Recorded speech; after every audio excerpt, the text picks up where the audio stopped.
Did you just slap him? The gasp cut through first class like glass cracking under pressure. Liam didn't cry. He didn't even flinch. He just stood there, 4 years old, cheeks flushed red, holding the torn halves of his drawing like they were pieces of his heart. All around him, silence. Crystal water glasses trembled on the armrests. No one blinked. The flight attendant, Sandra Whitmore, didn't even try to hide it. "He doesn't belong up here," she said coldly. "Ma'am," Ms. Rodriguez began, her voice shaking. "He's underage. Rules are rules." That's when she added something that made the air go completely still. "He's the CEO's son." Several heads turned. One man lowered his designer headphones. A woman gripped her mimosa stem. The curtain to first class fluttered slightly as if the plane itself had heard the name. "Tell us where you're watching from, because this moment, this was just the beginning." Minutes earlier, none of this had happened yet. Liam Patel had stepped onto the plane with nothing but excitement and a picture in his hand. The moment the jet bridge door opened, 4-year-old Liam Patel bounced on his toes like someone had just promised him candy for life. He wasn't just flying, he was flying first class. The plush cream carpets, the scent of leather and lemongrass in the air, and the tall, glowing windows of the Sky Vista A350 cabin. It was like stepping into a castle in the clouds. For Liam, it was more than just a fancy seat. It was a mission.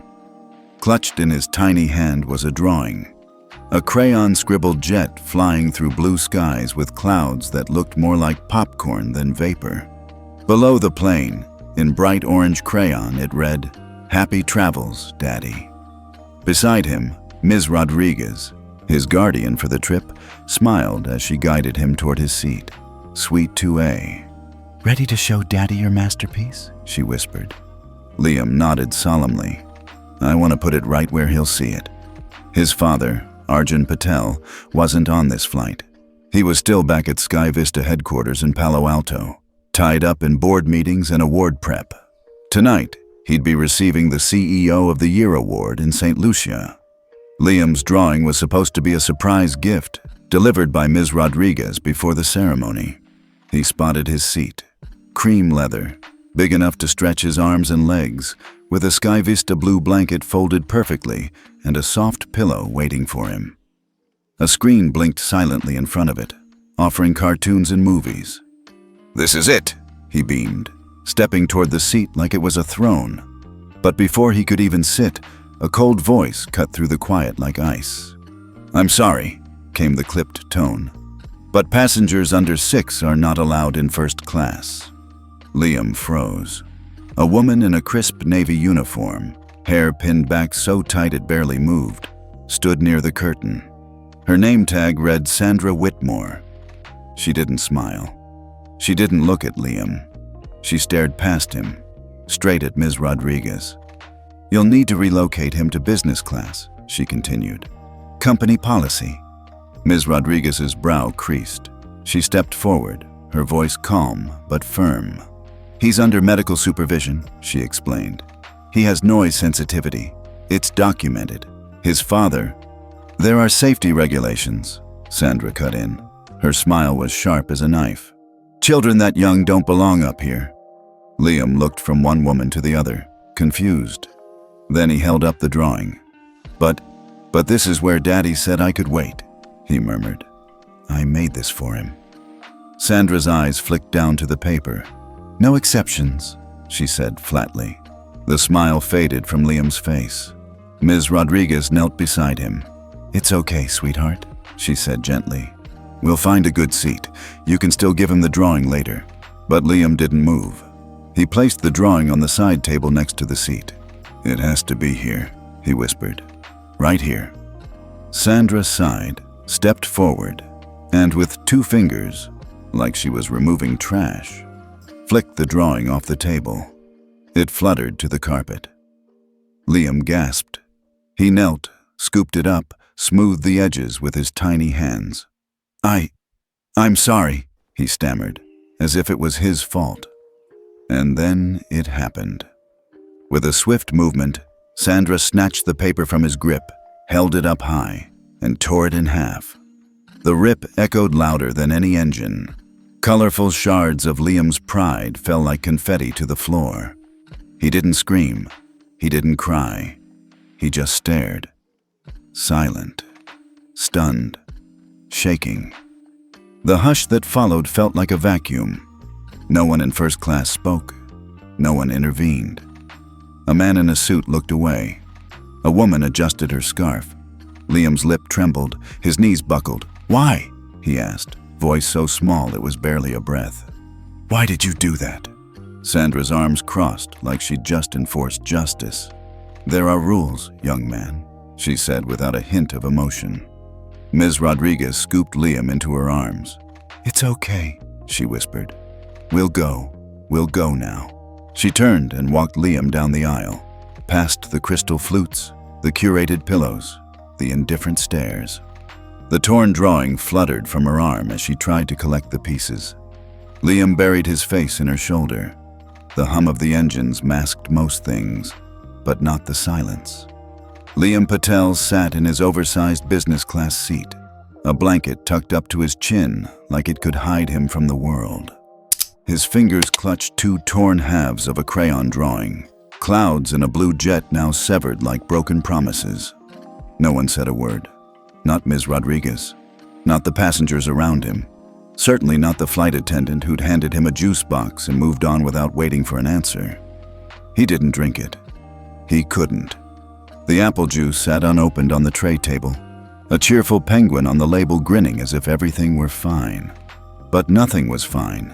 He'd been kicked out of first class.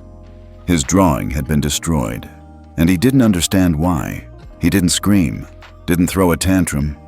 That wasn't how he'd been raised. But his heart felt like it had fallen out somewhere between row 1A and here. He leaned his head against the window. The sky outside looked peaceful. Too peaceful. The kind of calm that didn't match what was happening in his chest. Across the aisle, a woman in pearls glanced at him, then quickly back to her book.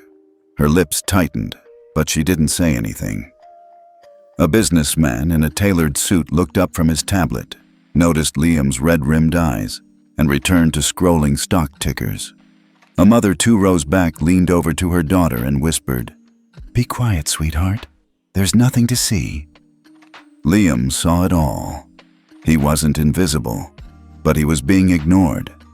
He blinked hard, trying to stop fresh tears.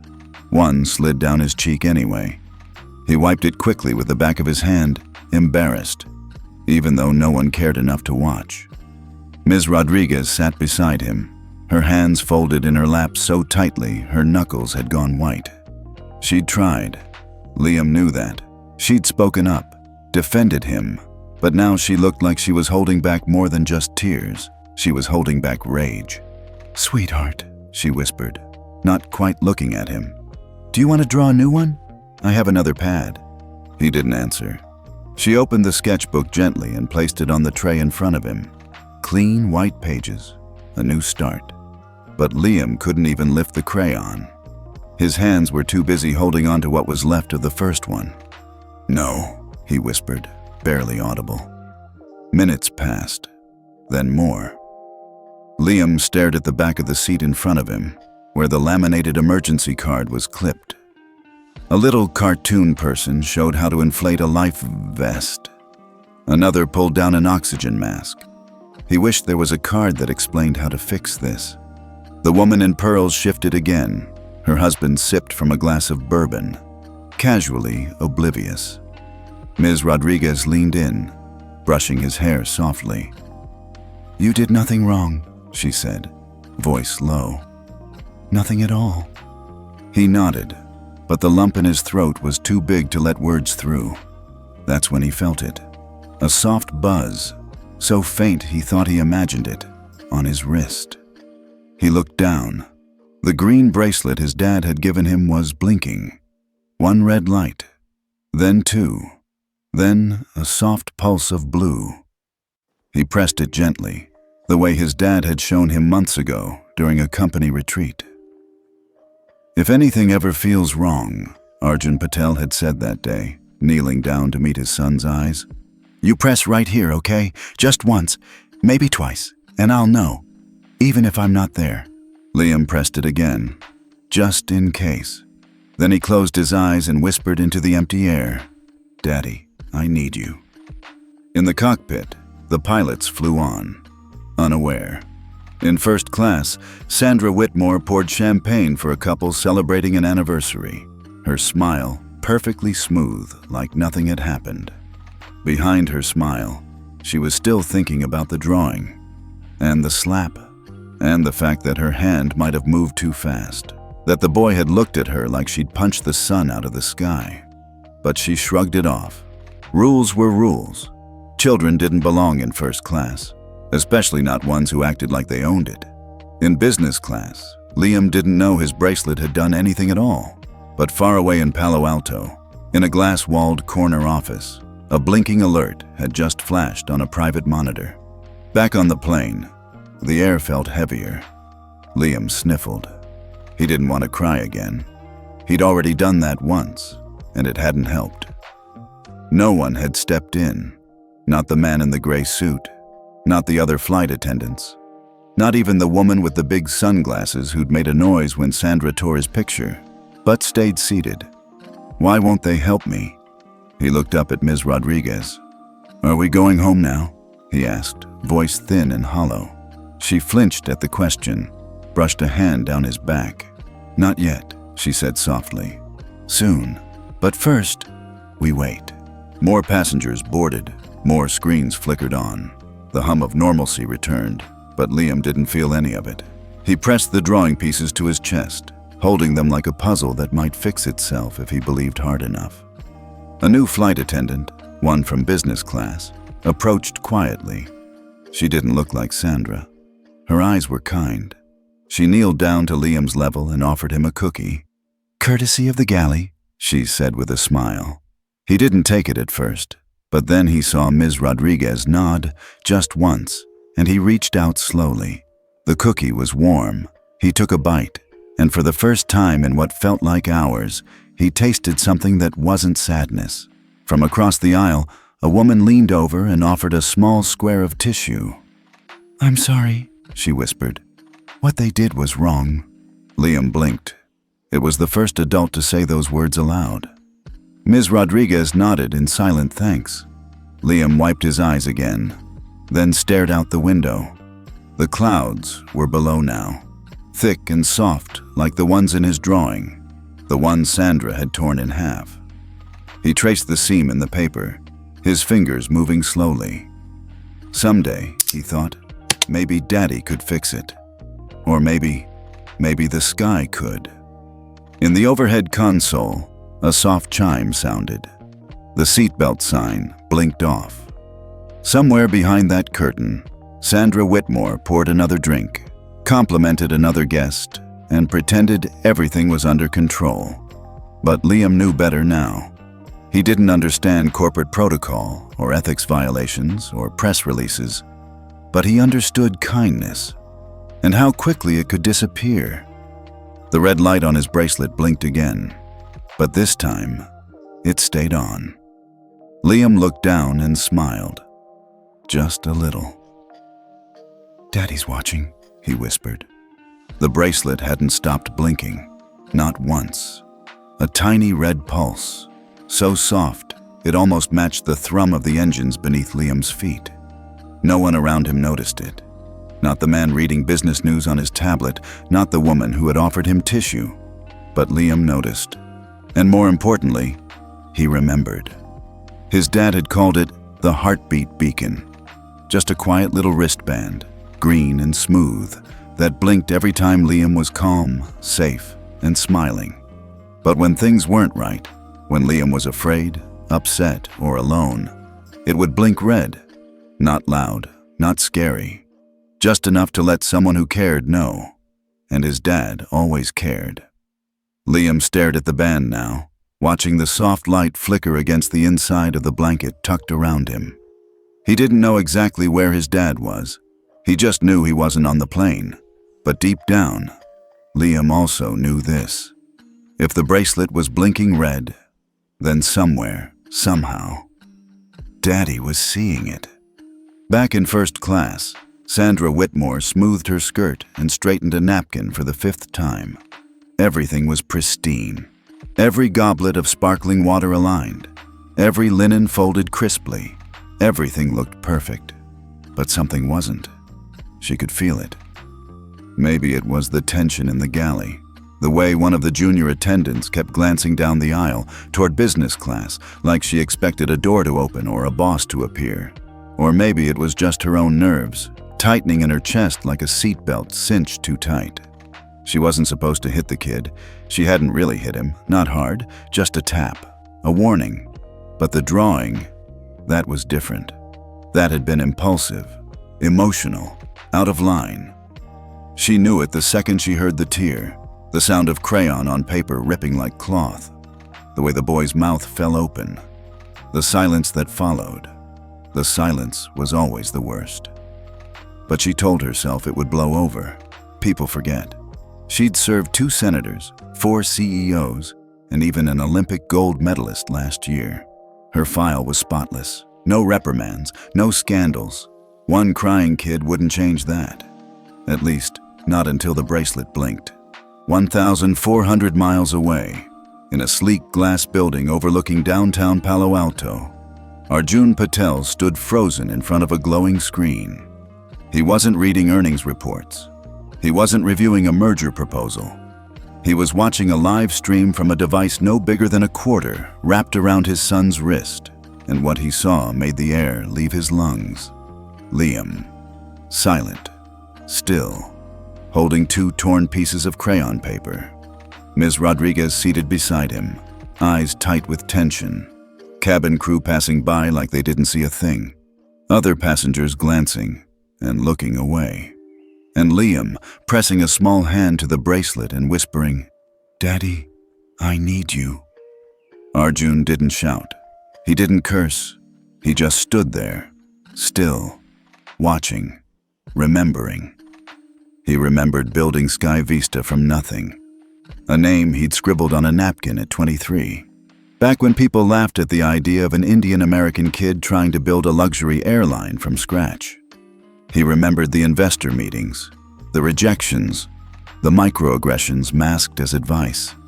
He remembered the night Liam was born, when he promised that his son would never have to feel invisible. And now, here he was, watching it happen, in real time. The camera caught just enough, Sandra's arms stiffening. The drawing ripped from Liam's hands. Her words, cold, dismissive. And Liam's silence. Not fear, not tantrum, just silence. The kind of silence that broke you. Arjun stepped forward and tapped a hidden sequence into the console on his desk. A restricted access screen opened. One blinking line at the top read, "Child Safe Beacon Protocol. Executive Override Pending." He hovered his finger over the confirmation key. This wasn't for PR. This wasn't for optics. This was for his son, and every kid like him who had been told in quiet, coded ways that they didn't belong. Back on the plane, Liam stirred. He looked up at Ms. Rodriguez, eyes a little brighter. "Do you think he heard me?" he whispered. She smiled gently and brushed his hair back from his forehead. "If I know your dad," she said. "He's already moving." Sandra checked her tablet again. The manifest had updated with a blinking yellow alert she didn't recognize. She tapped it. "Passenger exception flagged. VIP minor distress beacon triggered." Her stomach dropped. "No way," she muttered. Just then, the main cabin lights flickered once, barely noticeable. Except Sandra noticed. So did the flight attendant 2 rows down, who turned sharply. So did the pilot, who radioed back to confirm that no system errors had been reported. But something was changing. Sandra straightened, but the ice in her voice began to crack.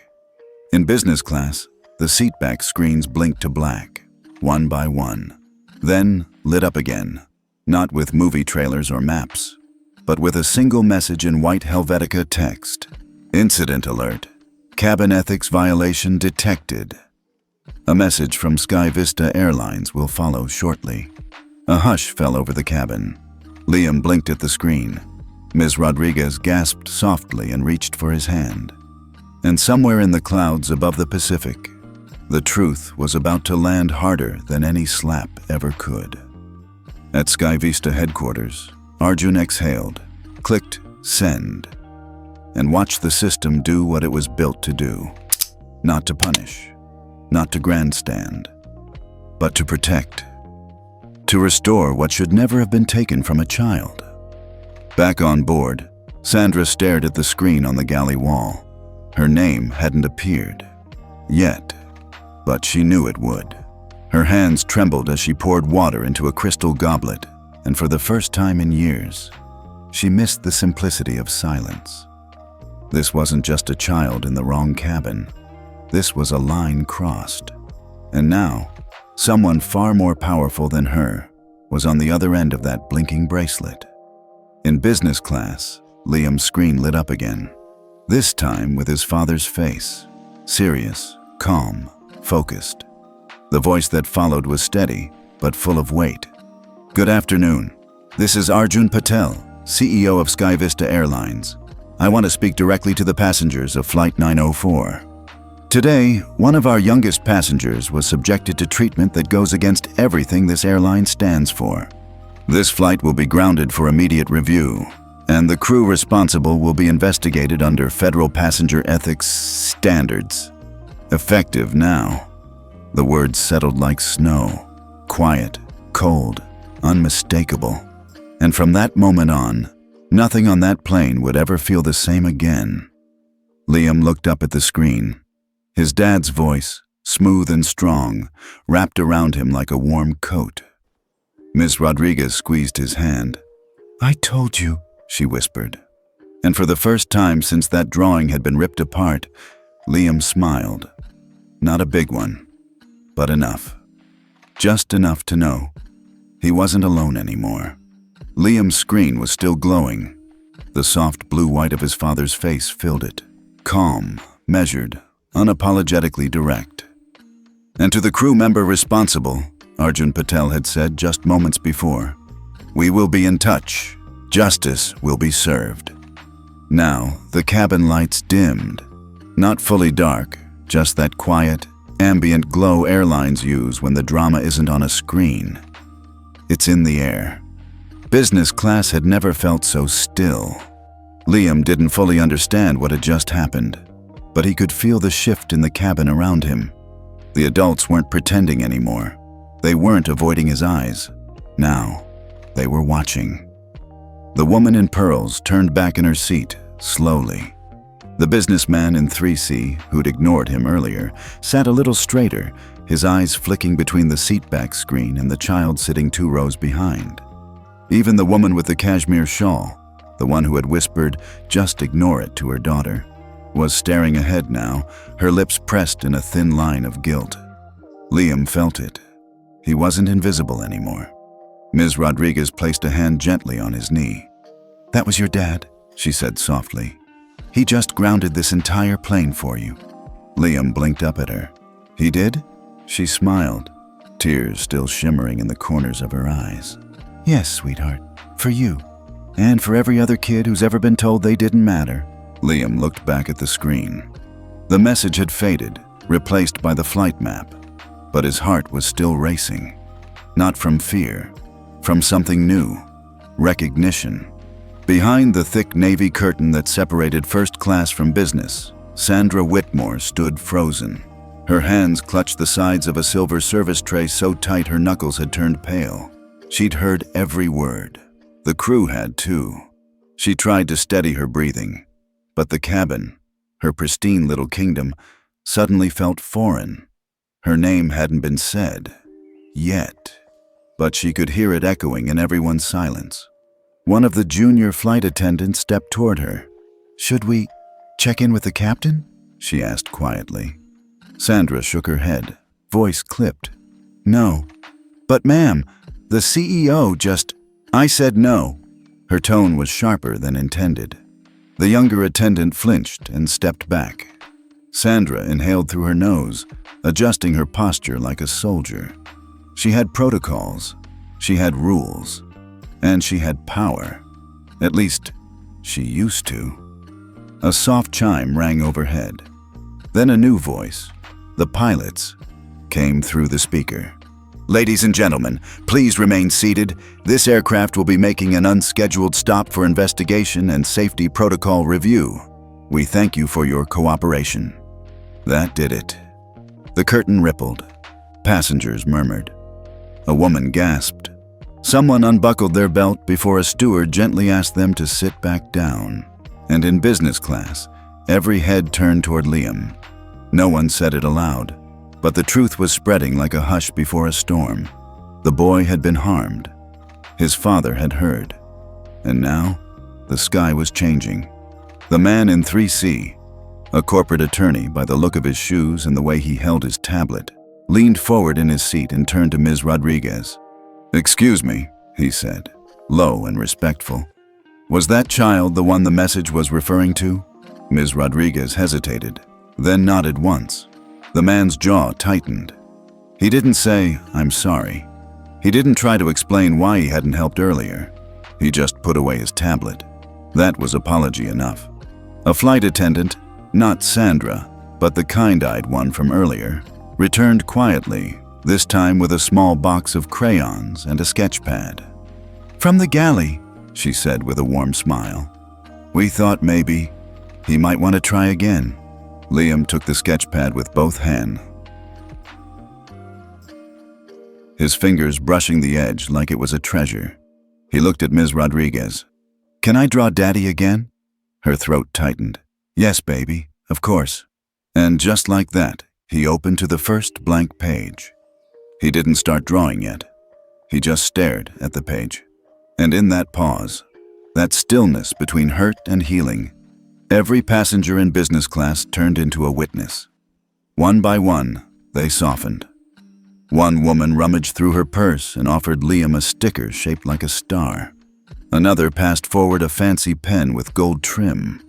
A man from 2 rows up, the one with the cashmere scarf and wireless earbuds, sent over a cookie. Not a packaged one. A fresh, warm one from his untouched tray. No one said a word, but their actions finally spoke. And Liam? He didn't cry. He didn't speak much either. He just leaned into Ms. Rodriguez and whispered, "Do you think she's scared now?" Ms. Rodriguez blinked. "Who?" He nodded toward the curtain.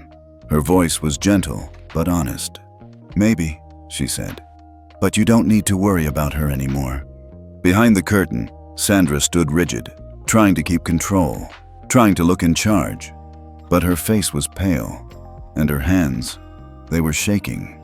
One of the crew members handed her a company tablet. "Ma'am, you should see this." On the screen was a system log. Child-safe beacon trigger, confirmed. Sky Vista CEO override, authorized. Flight 904. Ethical incident level, red. Grounding approved. And under that, the worst words she could have read.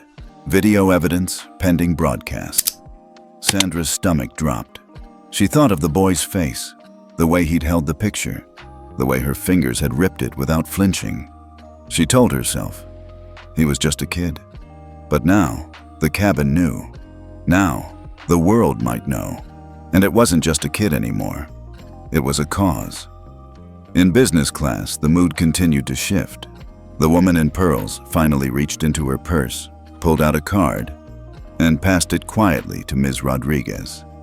"My husband's on the ethics board for one of the terminals in DC," she said, voice tight. "If you need anything." Ms. Rodriguez took it, squeezed her hand, said nothing, but felt everything. Liam, now drawing with soft green strokes, looked up from the page. The wings of the plane he was sketching curved upward, this time surrounded by stars. Beneath it, in his little 4-year-old handwriting, he slowly printed, "Where every kid belongs." In the cockpit, the pilot received the final confirmation. "Proceed with emergency landing at Miami International.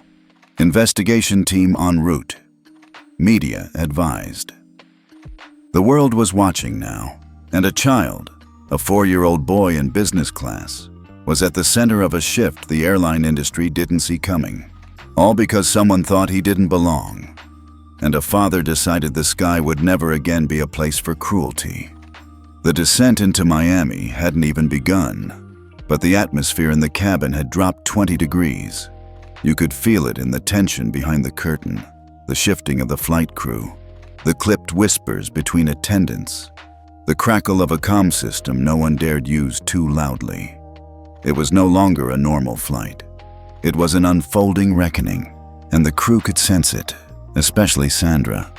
She stood at the front of first class, frozen behind her service cart, her crisp navy uniform feeling suddenly too tight, too visible. Passengers didn't make eye contact with her anymore. They watched her, and not kindly. The woman in seat 1A, a retired judge, sharp-eyed and stone-faced, leaned over to her husband and muttered, "I want her name." That child was assaulted. Her husband, a quiet man in a linen blazer, replied, "She's about to be very well known." The curtain rustled again. Passengers from business class were watching too. Some craned their necks, others simply stared forward, but their silence said enough. In row 6, Liam had fallen asleep in Ms. Rodriguez's lap. One chubby hand still gripped the sketchpad, now resting against his chest like a tiny shield. Ms. Rodriguez didn't move. She kept one arm wrapped around him, her other hand holding her phone. Screen dimmed but still open to a message thread with the name Arjun at the top. No replies. Just read receipts. But she knew him. Arjun Patel didn't send warnings without consequences. If he'd activated the child-safe beacon override, then the fallout had already begun. Somewhere, behind a high-level firewall, terminals were blinking. Contracts were freezing. Airport ethics dashboards were updating from green to red. Meanwhile, in the galley, the younger flight attendants gathered, nervously. They had whispered questions. "Do we say something? Are we complicit? Are we going to lose our jobs too?" One, a rookie named Jenna, finally broke the silence. "I saw her slap him. It wasn't an accident." Her voice cracked at the end. "I heard him say sorry. A 4-year-old apologized for being hit." The others looked away. Guilt swelled like pressure in the cabin walls. Then came the chime. Not a cabin light, not a passenger call. This was internal. Crew only. Captain's notice. Sandra's tablet buzzed. So did the others. She glanced at the screen. CEO override in effect. Pending FAA ethics review. Passenger protection protocol active. Cabin crew subject to individual accountability. She read it 3 times. Her throat went dry. Jenna's voice came again, this time stronger. "I'm filing an incident report. I'll backdate it. I don't care." Sandra's eyes snapped toward her. "That's not your call." Jenna didn't flinch. "It is now." She pushed past her supervisor, and for the first time in years, Sandra felt afraid. Back in the cabin, a ripple of sound spread from front to back as the pilot made another announcement. "We will be on the ground in approximately 24 minutes. Please remain seated. Sky Vista executives and airport officials will meet the aircraft on arrival. We thank you for your cooperation." The subtext was louder than the words. There would be consequences, and they were already waiting at the gate. Passenger phones began lighting up. News alerts, push notifications. Someone had leaked a tip, maybe from inside the crew, maybe from the ground. But it was out. A journalist from New York had tweeted, "Breaking, Sky Vista under fire after child allegedly struck by crew in first class. Sources confirm override by CEO Arjun Patel. Plane en route to Miami." Retweets, screenshots, hashtags. Sandra's name wasn't in the tweet, but she could see the storm forming, and she was standing directly in its path. In business class, Ms. Rodriguez's phone vibrated again. This time, a video. She hesitated, then hit play. The footage was grainy, recorded by a teenage passenger a few rows back. It showed Sandra standing over Liam, face cold, voice clipped. "This is first class, not a daycare." Then, the hand. Then, the rip of paper. Then, silence. You could hear someone gasp in the background. Someone whispered, "Is she serious?" Then the recording ended. Ms. Rodriguez pressed her lips together. Her hands trembled. She leaned over Liam's sleeping form and whispered, "They saw you." She wasn't sure if he heard, but she was sure the world would. 2 rows up, the man in 3C, the lawyer, turned and said quietly, "Ma'am, I'm an aviation compliance attorney. If you're considering legal action, I'd be happy to consult. No fee." She nodded once. "Not for me." He blinked. "Then for who?" She looked down at the sleeping boy. "For his name. For what it should mean when a child wears it." Back in the galley, Jenna pulled up the crew incident log. It took a few taps. She selected the flight, entered the time code, chose crew misconduct. When the screen prompted her for a witness statement, she typed, "I witnessed flight attendant Sandra Whitmore physically and verbally harm a minor passenger in first class. Passenger exhibited no aggression. Incident was unprovoked. Other crew witnessed the event but remained silent. I regret not intervening sooner." She hovered over the submit button, then tapped it. The silence was over. First class, once an elite bubble of whispered luxury, now felt claustrophobic. Sandra tried to compose herself, shoulders square, chin up, but it was hollow. She walked the aisle one last time, as if she were still in charge. She passed 1A. The retired judge didn't even blink. She passed 2B. The man turned away. Then she saw the flight manifest clipped to her cart. Passenger name, Liam Patel. And beneath it, in parentheses, Sky Vista Executive Family, Priority Override Level 1. Sandra's hand slipped from the cart. She walked away. When the wheels touched down in Miami, the cabin didn't cheer like usual. There was no round of applause, no jokes about making it in one piece. Just silence. The kind that settles when people realize they've all witnessed a line being crossed. And now, there would be accountability. Outside the plane, emergency vehicles were waiting. So were men in black vests. One carried a tablet. Another wore a badge that said Federal Ethics Review Unit. And just beyond them, a tall figure in a gray suit stood still, phone in hand, eyes locked on the door. Ms. Rodriguez gently stirred Liam awake. "We're here," she whispered. Liam rubbed his eyes, blinking slowly. "Did we land?" She smiled. "Yes, baby. And someone's waiting." He looked around, confused. "Daddy?" She nodded. "Daddy's here." And somewhere inside that sealed cabin, a reckoning waited to walk down that jet bridge. In silence, in suits, in legal protocols, but backed by the voice of a father and the courage of a child who said nothing at all. The seatbelt sign was still on. No one moved. Passengers stayed seated not because they were told, but because they were waiting. Everyone knew. Something bigger than turbulence was coming down that aisle, and it wasn't just protocol anymore. The cabin door cracked open, a hiss of pressurized air. Then 2 airport officials stepped in, one in a dark gray blazer, the other in a black vest with a silver FAA ethics badge. No smiles, no greetings, just sharp nods and clipboards. And behind them, stepping on board with the calm of someone used to boardrooms, back channels, and billion-dollar consequences, came Arjun Patel.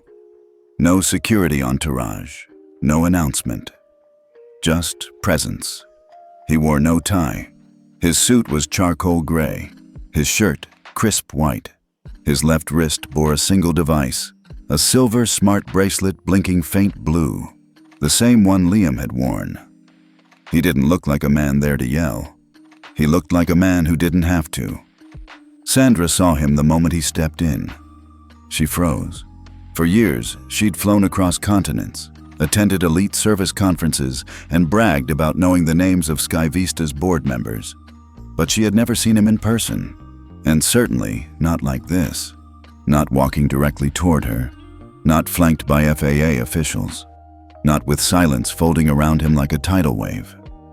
Captain Rivers emerged from the cockpit, trying to regain control. "Mr. Patel," he said carefully. Arjun cut him off without raising his voice. "Where is she?" The pilot blinked. "I'm sorry?" "The flight attendant," Arjun said, gaze unwavering. "Sandra Whitmore." There was a long pause. Sandra stepped forward. "Sir," she said stiffly. "That's me." He looked at her. No emotion, just observation. She braced herself for shouting, but it never came. Instead, Arjun looked toward row 6, where Liam had just stood up beside Ms. Rodriguez, still drowsy from sleep, still clutching his drawing. Arjun didn't walk toward him. He crouched, lowered himself to eye level, opened his arms. Liam ran. No hesitation. In that moment, that quiet embrace between father and son, everyone in the cabin shifted. No longer bystanders. Now, witnesses to something rare. Power, humbled by love. Sandra took a step back. The words she had rehearsed. It was a misunderstanding. The child was unruly. The seat wasn't his. Died in her throat. Arjun stood up, holding Liam's hand. He looked at Miss Rodriguez. "You stayed with him?" She nodded. "He didn't cry," she added quietly. Arjun's jaw clenched. Then he turned to Sandra. "Would you like to explain it to me?" Sandra opened her mouth. He was disruptive. He was sitting in a seat that wasn't... Was he violent?" Arjun asked calmly. "No, but... Did he speak to you disrespectfully?" "No, but Did he threaten anyone? Yell, hit, spit?" She flinched. "No, but..." Arjun leaned in slightly. "Then why was there a handprint on my son's cheek?" The entire cabin went still. Sandra's face drained of color. "I didn't mean..." "You tore his picture," Arjun said. "You slapped a child. You humiliated him in front of a full cabin, and then you made him feel like he didn't belong in a seat his father paid for." She stumbled over her own breath. "I didn't know he was your..." Arjun held up a hand. "That's the point." He turned to the FAA officials. "I'm activating Clause 7 of the Child Safe Override." The man in the black vest nodded. "Confirmed. Already processing." Clause 7. Every executive, every ethics officer, every captain in Sky Vista knew what it meant. Immediate cabin ethics lock. Suspension of all crew involved. Data submitted for federal review. Sandra's tablet buzzed. She looked down. "You are no longer cleared for in-flight duty. Return badge and device. Disembark under ethics escort." Someone in the back let out a breath. Sandra stood frozen. A steward took her badge gently from her hand. Another took the tablet. She didn't fight it. She just stood there. A woman once in charge of the sky, now grounded by her own actions. Passengers watched in silence. Not one voice objected. Not one passenger came to her defense, because this time they had seen the whole story. As she turned to exit, Sandra passed by Liam. He didn't speak. He didn't glare. He just looked at her. That look, calm, unblinking, stripped every excuse from her soul. It was the look of a child who had learned something grown-ups often forget. Silence can be louder than shame. Outside the aircraft, press had already begun gathering. But inside, Arjun turned to the captain. "We're not done," he said quietly. "The investigation will expand beyond this flight." Captain Rivers nodded, swallowing hard. "Understood." Passengers began to disembark, but not before many stopped by row 6. The judge from 1A squeezed Ms. Rodriguez's hand. The businessman from 3C bent down to Liam. "You're brave," he said softly. "Don't ever let someone tell you otherwise." The woman with the cashmere scarf placed a sticker on Liam's drawing. "Add that to your plane," she smiled. Liam nodded. As the last passenger filed out, Arjun knelt once more. "You okay?" Liam nodded again. "Did I do something wrong?" Arjun's eyes filled. No, kiddo. You did everything right. He kissed Liam's head, then stood, taller now, not just as a CEO, but as a father who fought back with structure, not rage. A man who didn't flip the table. He rewrote the rules it was built on. As they stepped off the plane, Arjun turned once more to the remaining crew. All of this, he said, eyes firm, is going to change. For good. He didn't raise his voice. He didn't need to. Because this wasn't just about Liam anymore. It was about every child who'd ever been dismissed. Every parent who had been afraid to speak. Every silent injustice that happened behind curtains. And now, one child, with a drawing, a whisper, and a father who listened, had opened the cabin door to something bigger, something louder, something permanent. It took less than 10 minutes. 10 minutes from the moment Arjun Patel and his son Liam stepped off the aircraft at Miami International, and the entire country knew, not just about the slap, but about the silence after it, about the child whose name wasn't just a name, but a signal, a trigger, a warning to the system. By the time Arjun reached the private terminal, 3 major news outlets had already picked it up. First, WSN, World Story News, broke the headline on Twitter. Breaking. SkyVista CEO Arjun Patel activates emergency override after flight crew allegedly assaults his 4-year-old son in first class. FAA confirms ethics lockdown. Then came the video. Someone, no one knows who, had uploaded the footage from inside the plane. The angle wasn't perfect, but the audio was clear. This is first class, not a daycare. Smack ripping of paper. A beat of stunned silence. A child's soft voice. I'm sorry. Within the hour, the hashtag started trending. Liam deserved. Better, ground the cruelty. SkyVista ethics override. And then, the photo. A still image, taken by a business class passenger, of Arjun crouched on the cabin floor, arms open, as his son ran into them.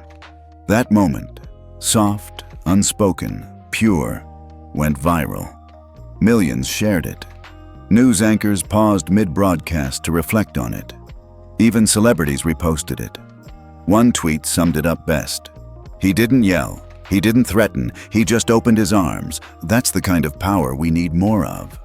In Washington, the FAA wasn't waiting for SkyVista's internal report. They launched a formal investigation by 3:45 p.m. By 5 o'clock, FAA Administrator Linda Kowalski released a rare on-camera statement. What happened on SkyVista Flight 6135 is not just a crew misconduct case. It reflects a deeper issue of ethics, power imbalance, and silent discrimination aboard U.S. carriers. Our priority is the protection of every passenger, especially those who can't speak for themselves.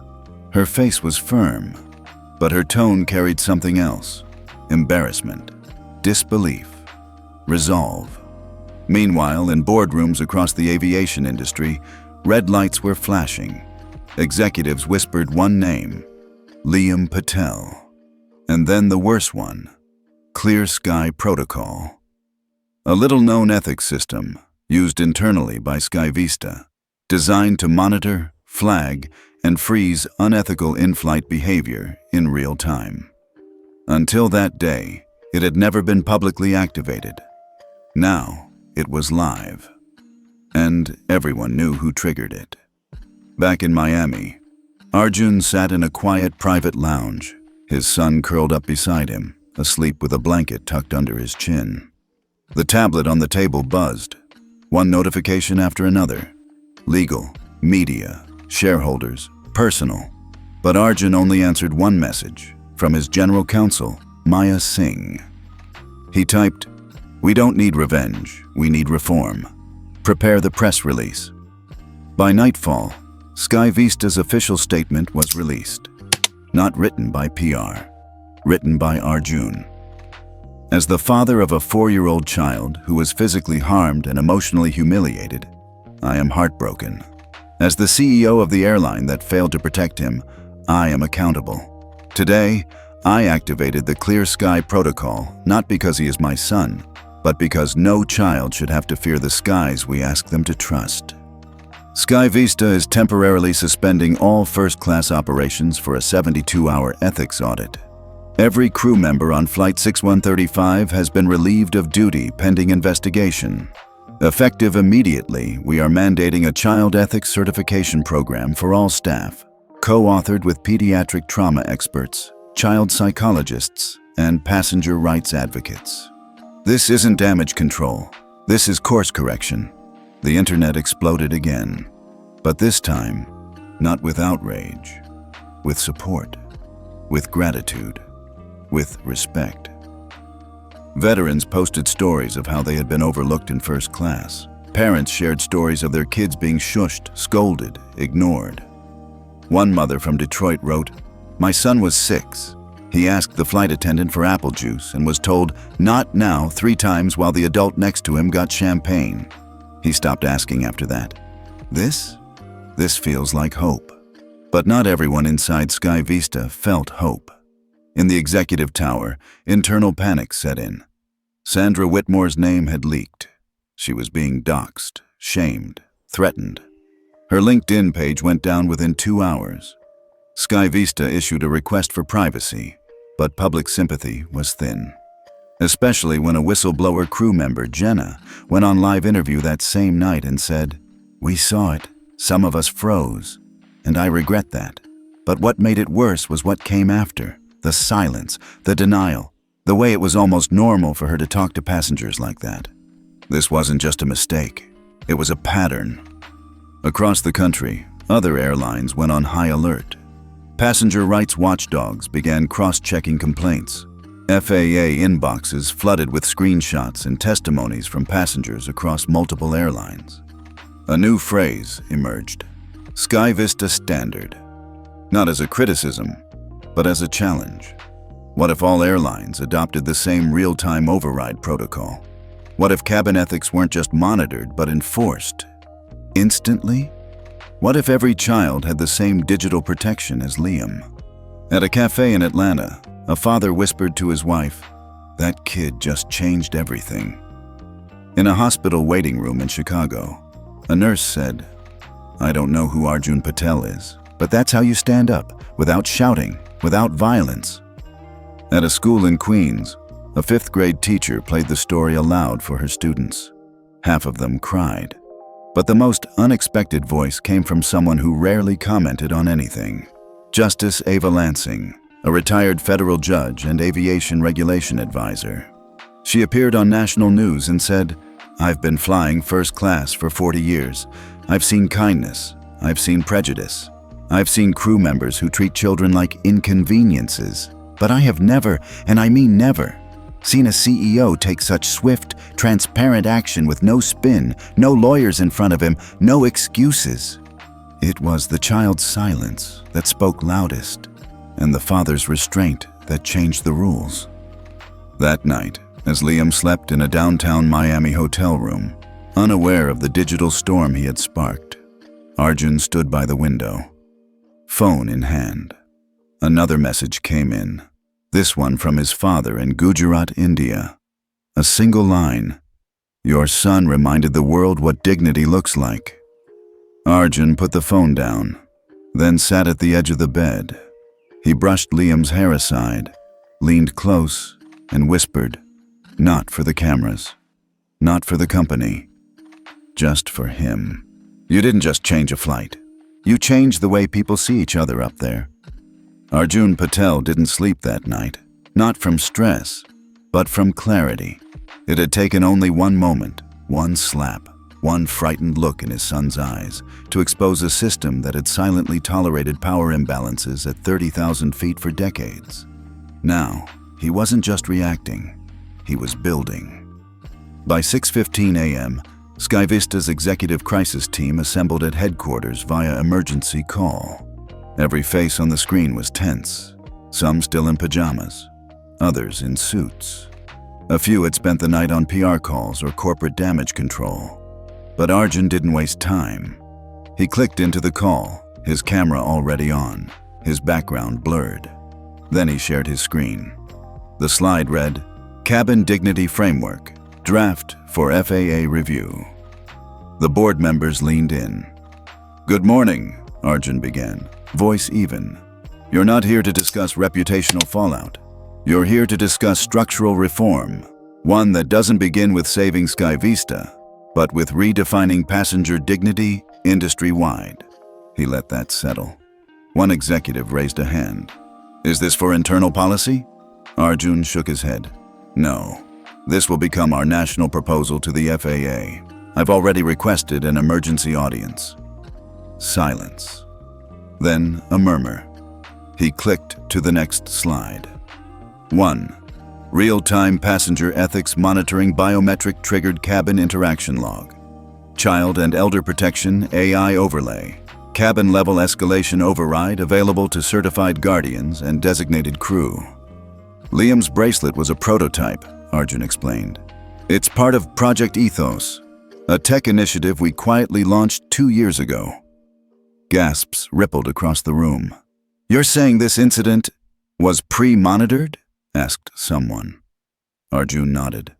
That's why the override worked instantly, and why we have indisputable logs, timestamps, and cabin audio. No spin, no guessing. 2. Mandatory cabin ethics certification required for all in-flight crew by Q4. Joint training by trauma experts, racial bias consultants, and FAA certified ethics officers. Recertification every 18 months. Sandra Whitmore wasn't a rogue employee, Arjun said quietly. She was a product of tolerated behavior. We're going to erase that tolerance. 3. Passenger Empowerment Toolkit Anonymous in-flight reporting app synced with gate control. Ethics score QR on every boarding pass. Discrete escalation option for children and vulnerable groups. Children like Liam won't raise their hand, he said. So we build tools that raise it for them. Someone unmuted. Arjun, this is going to disrupt not just our airline, but the industry. He nodded. Exactly. Another voice. But do we have the FAA's backing? Arjun turned to his calendar. I'll be in Washington by noon. That afternoon, as his jet touched down at Reagan National, the headlines were already foreshadowing change. Sky Vista CEO heads to Capitol Hill after Toddler slaps Sparks federal scrutiny. Patel to propose cabin dignity framework. Will FAA listen? The press waited outside, but Arjun walked through a back entrance, escorted by FAA agents and ethics officers. He wasn't here to charm. He was here to change the code. Inside the FAA main hall, Administrator Linda Kowalski greeted him with a firm handshake. They had met twice before, both at Global Aviation Tech Summits. But this was different. This was urgent. She gestured toward the roundtable conference room. Waiting inside were representatives from Delta, United, American Airlines, JetBlue, Southwest, and even international observers from Canada's Air Trans North and the EU Civil Aviation Board. 24 seats, one center stage. Mr. Patel, Kowalski began. You asked for this emergency briefing. The floor is yours. Arjun stood. He didn't bring talking points. He brought impact. He opened with a simple sentence. You all know what happened to my son. I'm not here to rehash it. I'm here because you can prevent the next one. He then shared the Clear Sky Protocol, the biometric triggers, the override mechanism, the silent escalation built for those too young to speak up, and then the cabin dignity framework. Airline execs shifted in their seats. Some skeptical, some rattled, a few taking notes, but all listening. Because unlike past proposals, this wasn't theory. It was tested. It had worked. It had already grounded a crew in under 5 minutes with 0 lawsuits, 0 force, and total transparency. One FAA ethics officer raised her hand. Would you be willing to release the underlying tech infrastructure to other carriers? Arjun nodded. But only under one condition, he said. The FAA must make dignity compliance a mandatory certification for all carriers operating above federal airspace. The room murmured. "You want us to change the regulatory code?" one lawyer said. "No," Arjun replied. "I want you to change the standard." An airline CEO spoke. "You're going to cost us millions in retraining and compliance." Arjun's response was cold. "You serve passengers, not spreadsheets." Justice Ava Lansing, sitting in the back as an FAA consultant, finally spoke. "I watched the footage," she said. "All of it. And I can say with certainty that if a child that calm, that innocent, can be struck in a first-class cabin, then there's no safety for anyone." She turned to Kowalski. "I recommend we accept the Patel Protocol for immediate pilot implementation." Kowalski nodded once. "I'll authorize the motion." She turned to Arjun. "Sky Vista will lead the first rollout. Others will follow." Outside, reporters rushed toward the exit doors as news trickled in. FAA approves emergency cabin ethics charter. Sky Vista to lead reform. The Liam Protocol, federal standards for passenger dignity inbound. He didn't shout, he built a system. Why Arjun Patel may have just changed air travel forever. As Arjun walked down the marble steps of FAA headquarters, Liam's drawing tucked inside his briefcase, he didn't smile. He didn't wave. He just walked. Calm, silent, clear. Because today wasn't a press victory. It was a structural turning point. And the sky, finally, might be safer for the softest voices on board. Sky Vista's branded tent was pitched beside the Miami International tarmac. Half a dozen news vans lined up like expectant guests at a banquet. A podium stood center stage, emblazoned with the Sky Vista logo and the tagline, "Passenger Dignity First." Behind it, a long table held water pitchers, glasses, and neatly stacked folders. Inside, dozens of reporters jostled for space. Microphones held high, cameras aimed, notepads open. The murmur of urgent conversations crackled through the humid Florida air. Satellite trucks flashed bright lights off the surrounding pavement. On the far side, airport personnel and FAA representatives watched from a distance, their faces a study in muted approval. At precisely 10 o'clock a.m., the PA system crackled. A calm voice spoke. "Ladies and gentlemen, Sky Vista's CEO, Arjun Patel, and a team of child safety experts will address the media momentarily." A hush fell. The tent flap opened. Arjun Patel stepped forward, his charcoal gray suit immaculate, his white shirt crisp without a tie, his trademark smart bracelet glinting subtly at his wrist. He was flanked by Dr. Monica Reyes, pediatric trauma specialist, and FAA Administrator Linda Kowalski.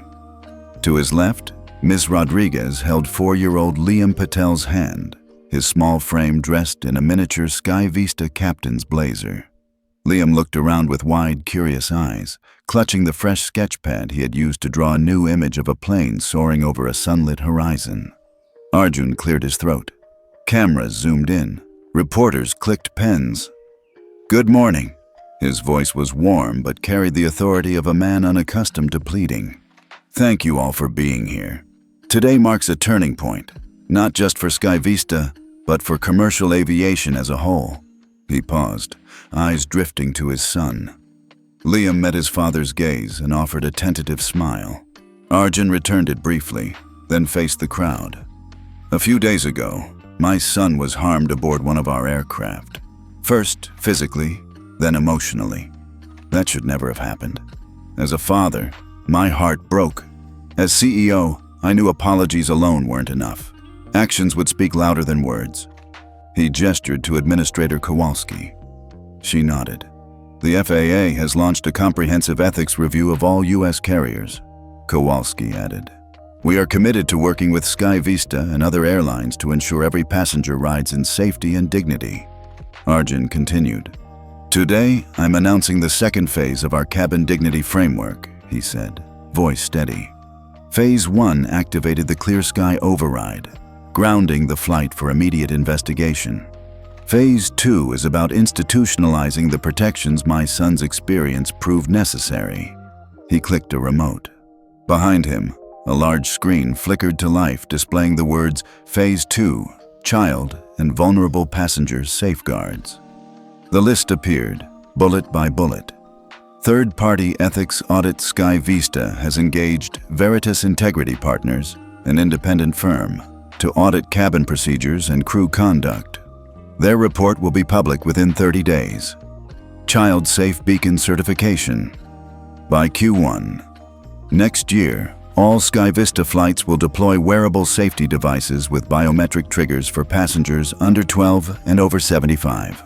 Alerts are routed directly to both a dedicated Child Safe Operations Center and the FAA. Mandatory trauma and bias training. All Sky Vista staff, pilots, flight attendants, ground crew, will undergo a 48-hour intensive program co-designed by child psychologists, diversity trainers, and FAA ethics officers. Certification renewed annually. Passenger empowerment app launching next month. A mobile app enabling discreet reporting of misconduct, instant escalation to ethics officers, and real-time policy transparency. Industry-wide proposal. Today, Sky Vista submits a formal petition to the FAA urging all carriers to adopt the Passenger Youth Protection Act, legislation co-authored by Senator Miguel Alvarez and supported by a coalition of child advocacy groups. Reporters scribbled furiously. A wave of flashes erupted. A microphone from CNN edged forward. Mr. Patel, Senator Alvarez has already voiced interest. Do you anticipate bipartisan support on Capitol Hill? Arjun nodded. Senator Alvarez and Congresswoman Brittany Lee are drafting companion bills. The hope is to pass this by year-end. Child safety isn't a political issue, it's a human one. Another reporter pressed, "What about liability? Will Sky Vista face lawsuits?" Arjun's smile was measured. "We've already waived the right to pursue damages against the FAA review findings. We want transparency, not cover-ups. If liability emerges, we'll address it responsibly. But our priority is fostering trust." He stepped aside, gesturing toward Dr. Reyes. Dr. Reyes can speak to the clinical importance of these measures. Dr. Reyes, a woman in her mid-40s with calm eyes and a confident presence, approached. She explained how trauma in young children could go unreported, noting that a single negative event in a confined space could have lifelong psychological impact. She described how wearable devices with heart rate sensors and vocal distress detection could dramatically reduce unaddressed harm. She closed. "This isn't sci-fi. It's practical, evidence-based intervention." Behind the tent, a cluster of flight attendants watched on a monitor. Jenna, the junior attendant who filed the report, wiped a tear. Others nodded, some murmuring among themselves. About time. This could have helped us when we saw things go wrong. The press conference moved on to Q&A. A Wall Street Journal reporter asked about cost. Arjun responded, "Initial investment is estimated at $200 million across our fleet, a fraction of our annual operating budget. We see it as the cost of doing what's right." Bloomberg's correspondent inquired how Sky Vista would manage public skepticism after the scandal. Arjun replied, "Skepticism is healthy. We expect trial by fire. That's why we're committing to transparency, public reports, independent audits, and ongoing engagement with advocacy groups. We'll earn back trust one flight at a time." Final question came from a local Miami outlet. "What would you say to parents who still fear flying?" He looked to Liam, then back. "I'd say my son still believes in flying. I still believe in flying. Because what matters isn't the plane, it's how we treat each other on it." He held the mic a moment, then stepped back. Ms. Rodriguez lifted Liam, who waved shyly. The crowd burst into applause, gentle at first, then swelling. Outside the tent, the media scrum reformed. Smartphones blazed, live streams restarted, pundits stood ready. Sky Vista staff handed out press kits. A volunteer from the child advocacy group, Safe Skies Coalition, distributed flyers urging public support for the new legislation. In a nearby tent labeled Flight Crew Support and Counseling, Jenna sat with colleagues, sipping coffee. They whispered, "We needed this. I'm signing up for the training. This could save a kid's life." Meanwhile, news outlets across the nation exploded. NBC Nightly News ran the segment, "Patel's Promise, From First-Class Slap to National Safety Blueprint." Fox Business debated the costs versus benefits, though even the pundits conceded a father's instinct can sometimes drive the best business decisions. The New York Times editorialized, "How one toddler changed aviation ethics forever." Social media buzzed. Parents shared stories with #PatelProtocol. Influencers interviewed flight attendants on what changed after the override. Travel bloggers listed SkyVista's new policies among top 5 reasons to fly 2026. Inside SkyVista headquarters, a ticker updated in real time. Share price plus 8.3%. Investors cheered the vision. Analysts praised the boldness. But Arjun's office door remained closed. He sat across from Ms. Rodriguez, Liam asleep on his lap. She handed him a fresh drawing, the first he'd done since the day of the incident. It showed a sunlit SkyVista A350, its tail painted with a stylized heart. In block letters, "Kind skies ahead." Arjun smiled with genuine warmth, pressing his phone to snap a photo for the company intranet. "This one's a keeper," he said softly. He scooped Liam into his arms and whispered, "We'll make it real, buddy." Days later, as the FAA review began and initial carrier feedback trickled in, the broader industry reaction took shape. United announced a pilot program for sensory-friendly cabins. Delta committed to exploring wearable safety tech. American held an emergency ethics summit. Southwest tweeted, "Safety and dignity have no class designation. We're listening." Competitors grudgingly adopted the term Patel Protocol. Some balked at the cost. Others questioned the feasibility. But most recognized an immutable truth. Once a tide turns, no airline stands dry. In a Capitol Hill hearing room, Senator Alvarez presided over a panel on aviation ethics. Arjun testified, flanked by Dr. Reyes, Justice Lansing, and a representative from the Safe Skies Coalition.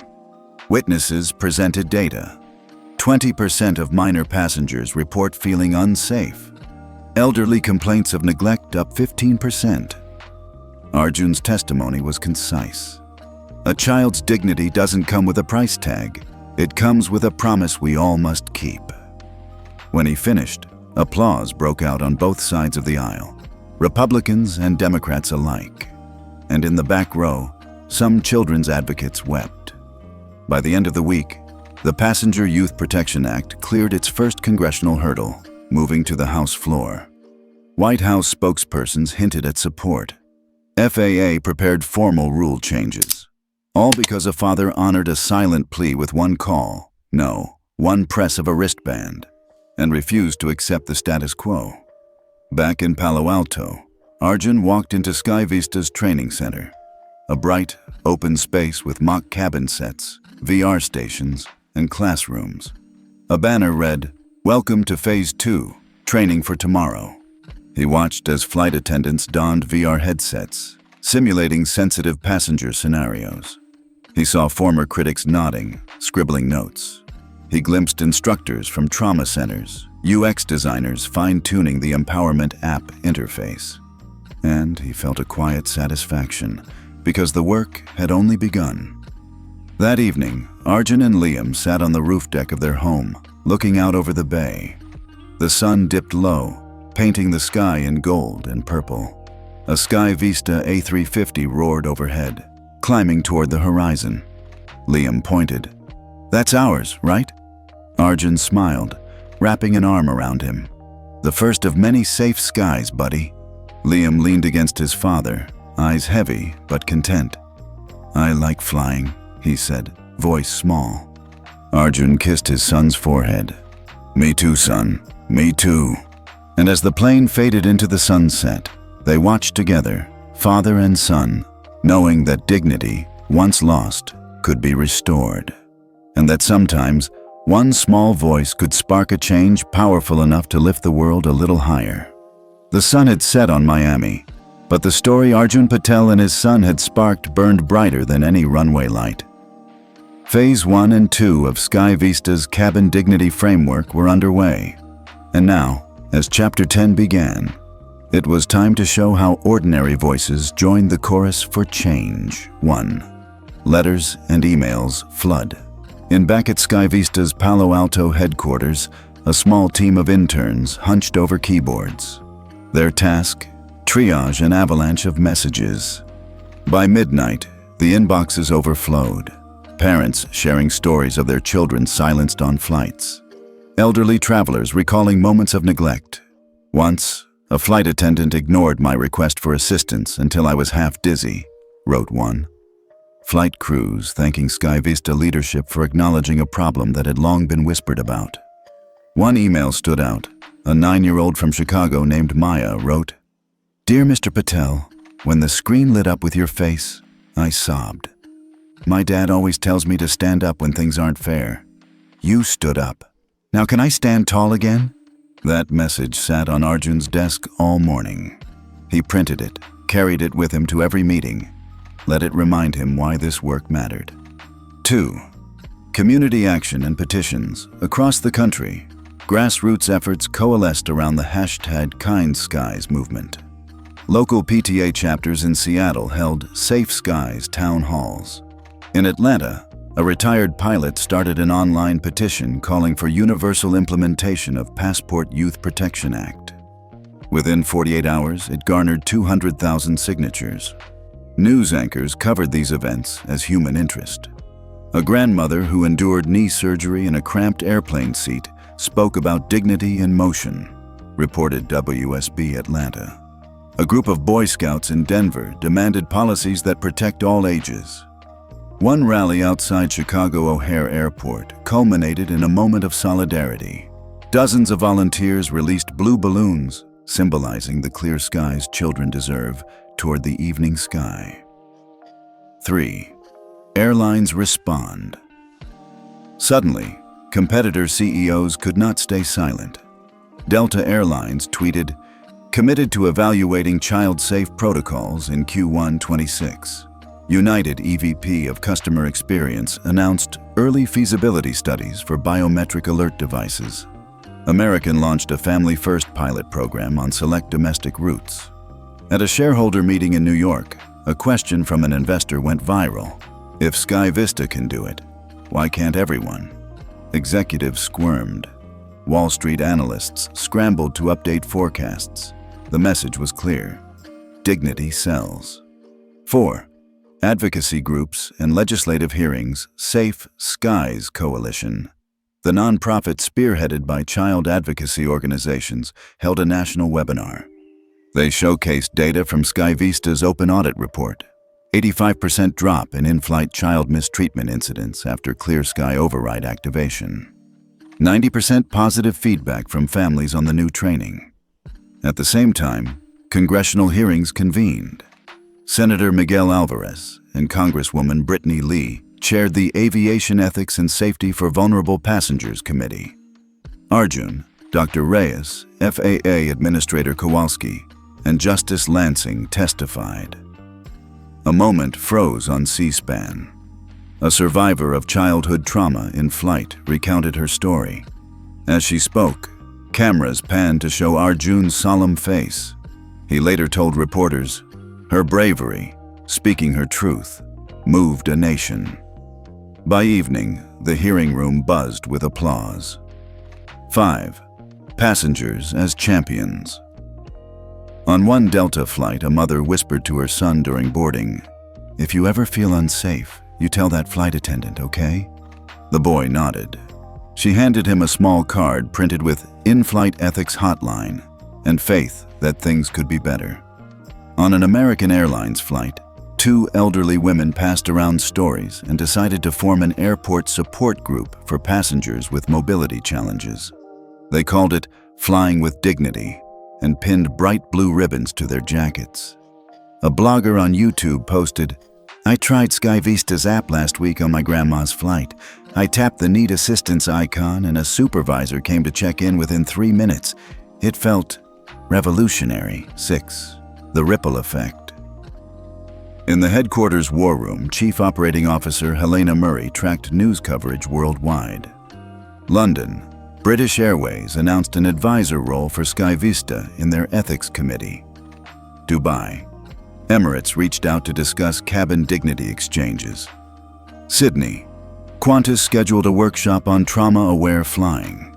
A hub of global aviation regulators formed an ad hoc committee to consider the Patel Protocol as a global standard.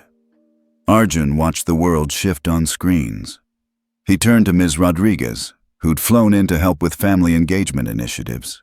She held little Liam's hand, both reflecting on how far a small boy's pain had carried them. 7. Personal voices. Late one evening, Arjun received a voicemail. A trembling voice. "Mr. Patel, I'm Flight Attendant Maria Santos. I trained under Sandra years ago. I've seen things. I didn't know how to speak up. I want to do better. Thank you for showing me what's possible." Arjun called her back. They spoke for 10 minutes. He promised SkyVista would offer free certification courses to any crew member, past or present, at any airline who wanted to join the new ethics training. 8. Liam's perspective. Down the hall, 4-year-old Liam sat on the lobby floor, scribbling in his new sketch pad. Next to him, volunteers handed out bookmarks with his "Kind Skies Ahead" plane drawing. A little girl approached and offered her crayon. They colored side by side, creating a rainbow of bigger planes, compassionate skies, and smiling faces. Liam looked up at Ms. Rodriguez and whispered, "We're making the sky nice again, right?" She hugged him, tears in her eyes. "Yes, baby, because you showed us how." 9. Reflection and resolve.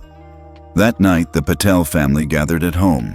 No flashbulbs, no microphones, just a soft glow from the fire pit in their backyard. Arjun held Liam on his lap. Ms. Rodriguez poured hot cocoa. They watched embers rise. He asked, "You okay with all this attention?"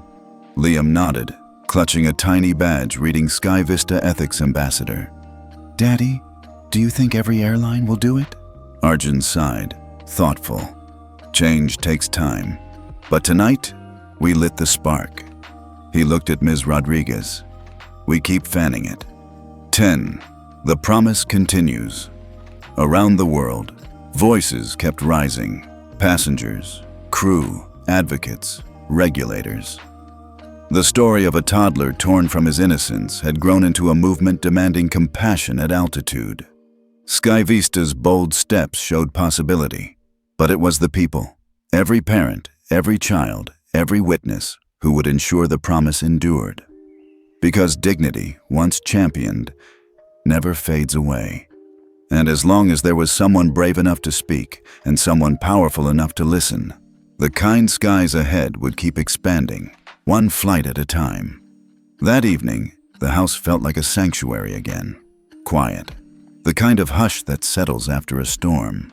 Arjun stood by the floor-to-ceiling windows, cradling a warm mug of tea, and watched the last embers of sunset fade over the bay. For the first time in days, his mind wandered away from press statements and board meetings back to the simple normalcy of home. Then his phone buzzed, his personal line. He almost ignored it. Who could be calling at this late hour? When he glanced down at the screen and saw private caller, he felt his heart skip. He tapped answer. "Mr. Patel," came a calm, authoritative voice. "This is President Hale." In an instant, Arjun's world shifted. The President of the United States was on his private line. He barely managed to steady his voice. "Madam President, good evening." "I've been following everything," she said quietly but firmly. "What you did, how you responded as a father and as a CEO, resonates far beyond one flight. I'd like you and your son to join us at the Aviation Reform Summit in Washington next month to share your experience. We need your voice at the table." Arjun's grip tightened on his mug. recognition and weight, both settling like stones in his stomach. He was torn. This wasn't about corporate strategy or shareholder value. It was about protecting children and his son. He thought of Liam, curled up with his koala on the living room rug, totally unaware that the world had shifted because of him.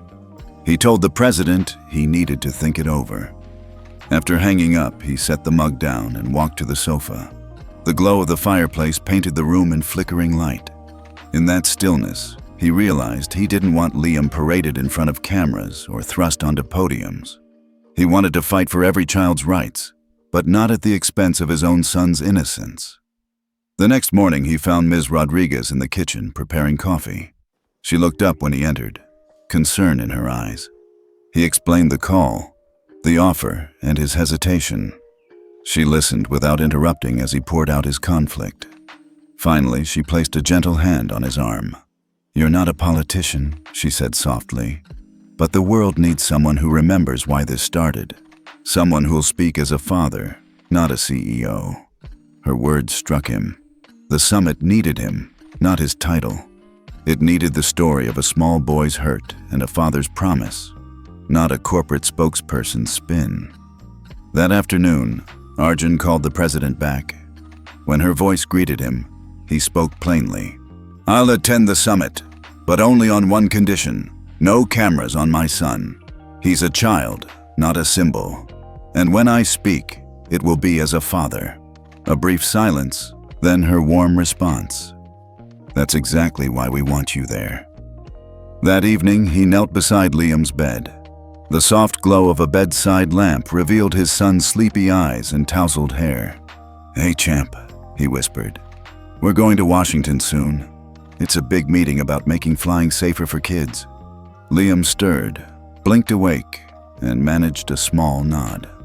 "Will it stop bad things from happening on planes?" he asked, voice barely above a whisper. Arjun brushed the hair from Liam's forehead. "I think it already has," he said, and tucked him in. Liam closed his eyes, safe in his father's embrace, and was gone. Downstairs, Arjun sat again by the window. The city lights twinkled, but it was the quiet sky he saw, the vast, open space where every child deserved to dream without fear. He sipped his tea, now cool, and felt a calm resolve. He would go to Washington, but carry only one message: that every child must be protected, and every parent's silent plea must be heard. Far below, the bay shimmered under the moonlight, and high above, a plane traced its path into the night. For the first time in a long while, Arjun felt the answers settle into place. This was more than policy or protocol. It was a promise he intended to keep. The day had finally come. Arjun Patel tightened his jacket collar, glanced down at the small hand slipping into his, and felt a familiar rush of nerves. Not the kind you get before a board meeting, but something more tender. A father's first flight butterflies. Liam, wearing his Kind Skies ambassador pin proudly on his lapel, looked up with wide eyes as they stepped onto the Sky Vista jet awaiting them. From the moment they crossed the threshold, it felt different. The cabin smelled faintly of lavender and vanilla, a deliberate choice from the new Comfort and Calm initiative. Soft, adjustable lighting bathed the seats in a gentle glow. There was no stuffy hush. Instead, low piano music played through discreet speakers, settling over passengers like a warm blanket. A young flight attendant, uniform crisp but her smile warm, knelt beside Liam at the gate. "Welcome back, sir," she said to Arjun, then turned to Liam. "Hey there, buddy. Ready for takeoff?" She produced a small box of crayons and a fresh sketchbook, Sky Vista's new child-safe creativity kit. Liam's face lit up. He accepted the kit with a shy grin. "Thank you," he whispered. He slid the crayons into his pocket and waved as he boarded, as if greeting a friend. Arjun watched him go and felt tears prick his eyes. This scene, so ordinary yet so profound, was proof that real change had arrived. They found their seats in first class, the same row where the incident had occurred months before. But now, instead of tension, there was calm expectancy. Passengers chatted quietly, some scrolling through the Kind Skies app on their tablets, checking real-time ethics scores and cabin updates. Others sipped infused, sparkling water from branded glassware. Everywhere Arjun looked, the atmosphere whispered of dignity restored. A brief announcement from the cockpit captain, her name was Captain Morales, welcomed everyone aboard and reminded them about the new Passenger Empowerment Toolkit app, encouraging them to explore its features. Arjun glanced at Liam, who was already tapping the screen to see how to request assistance or give feedback. The app's interface was playful enough for a child. Big icons with smiling faces, green for all good, amber for I need help, and red for urgent request. As the plane pushed back, Liam settled into his seat, pulled out the sketchbook, and began to draw. Instead of the jagged line where his old picture had torn, he sketched a smooth horizon with sunlight spilling over the wings. Arjun watched the little strokes, orange sun, blue sky, a heart stamped on the tail, and felt something inside him settle.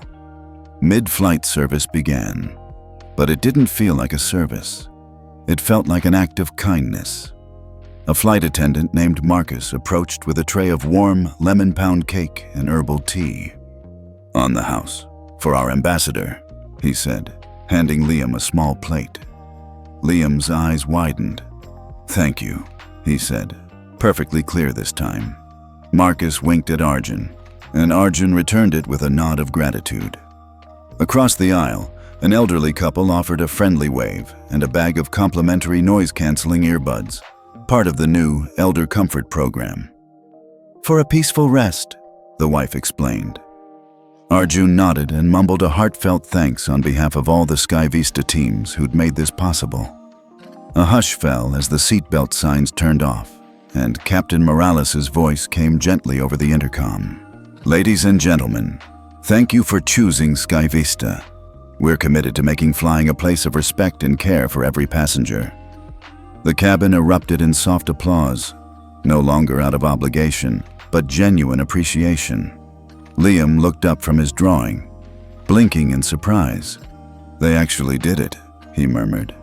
"They really changed everything." Arjun leaned over, kissed the top of his head, and ruffled his hair. "You helped them see how," he said. Minutes later, Liam slid the finished sketch over to his father. On it was the plane, now emblazoned with the words, "Kind Skies Ahead," surrounded by smiling faces of all ages. Arjun held it up against the window, where the real sky stretched in a seamless blue expanse. "Perfect," he breathed. Far in the back, flight crew disembarked from their jump seat and quietly gathered near the curtain. Jenna, now a senior training officer, caught Arjun's eye and gave him a thumbs up. Others nodded respectfully. These were the same faces that had once looked away. Now they carried pride in their eyes. Arjun stood and made his way down the aisle. Passengers parted with warm smiles and nods of recognition, a far cry from the cold indifference he'd felt months ago. He stopped at the curtain's edge. Sandra Whitmore, the former first-class attendant, stood there too, her presence more a memory now than a threat. She offered a small, remorseful nod. Arjun returned it quietly. No judgment, just acknowledgement that change had come. Back in his own seat, Arjun buckled in and looked at Liam, tangled in his blanket, scribbling new ideas for Kind Skies innovations. He thought of the long journey, from a tearful toddler in business class to a cabin transformed by empathy. It wasn't just policy or protocol. It was people learning to care at every altitude. The engines roared, and the plane lifted gently. Liam pressed his forehead to the window, watching the city lights fade below. Arjun's hand found his. He squeezed it.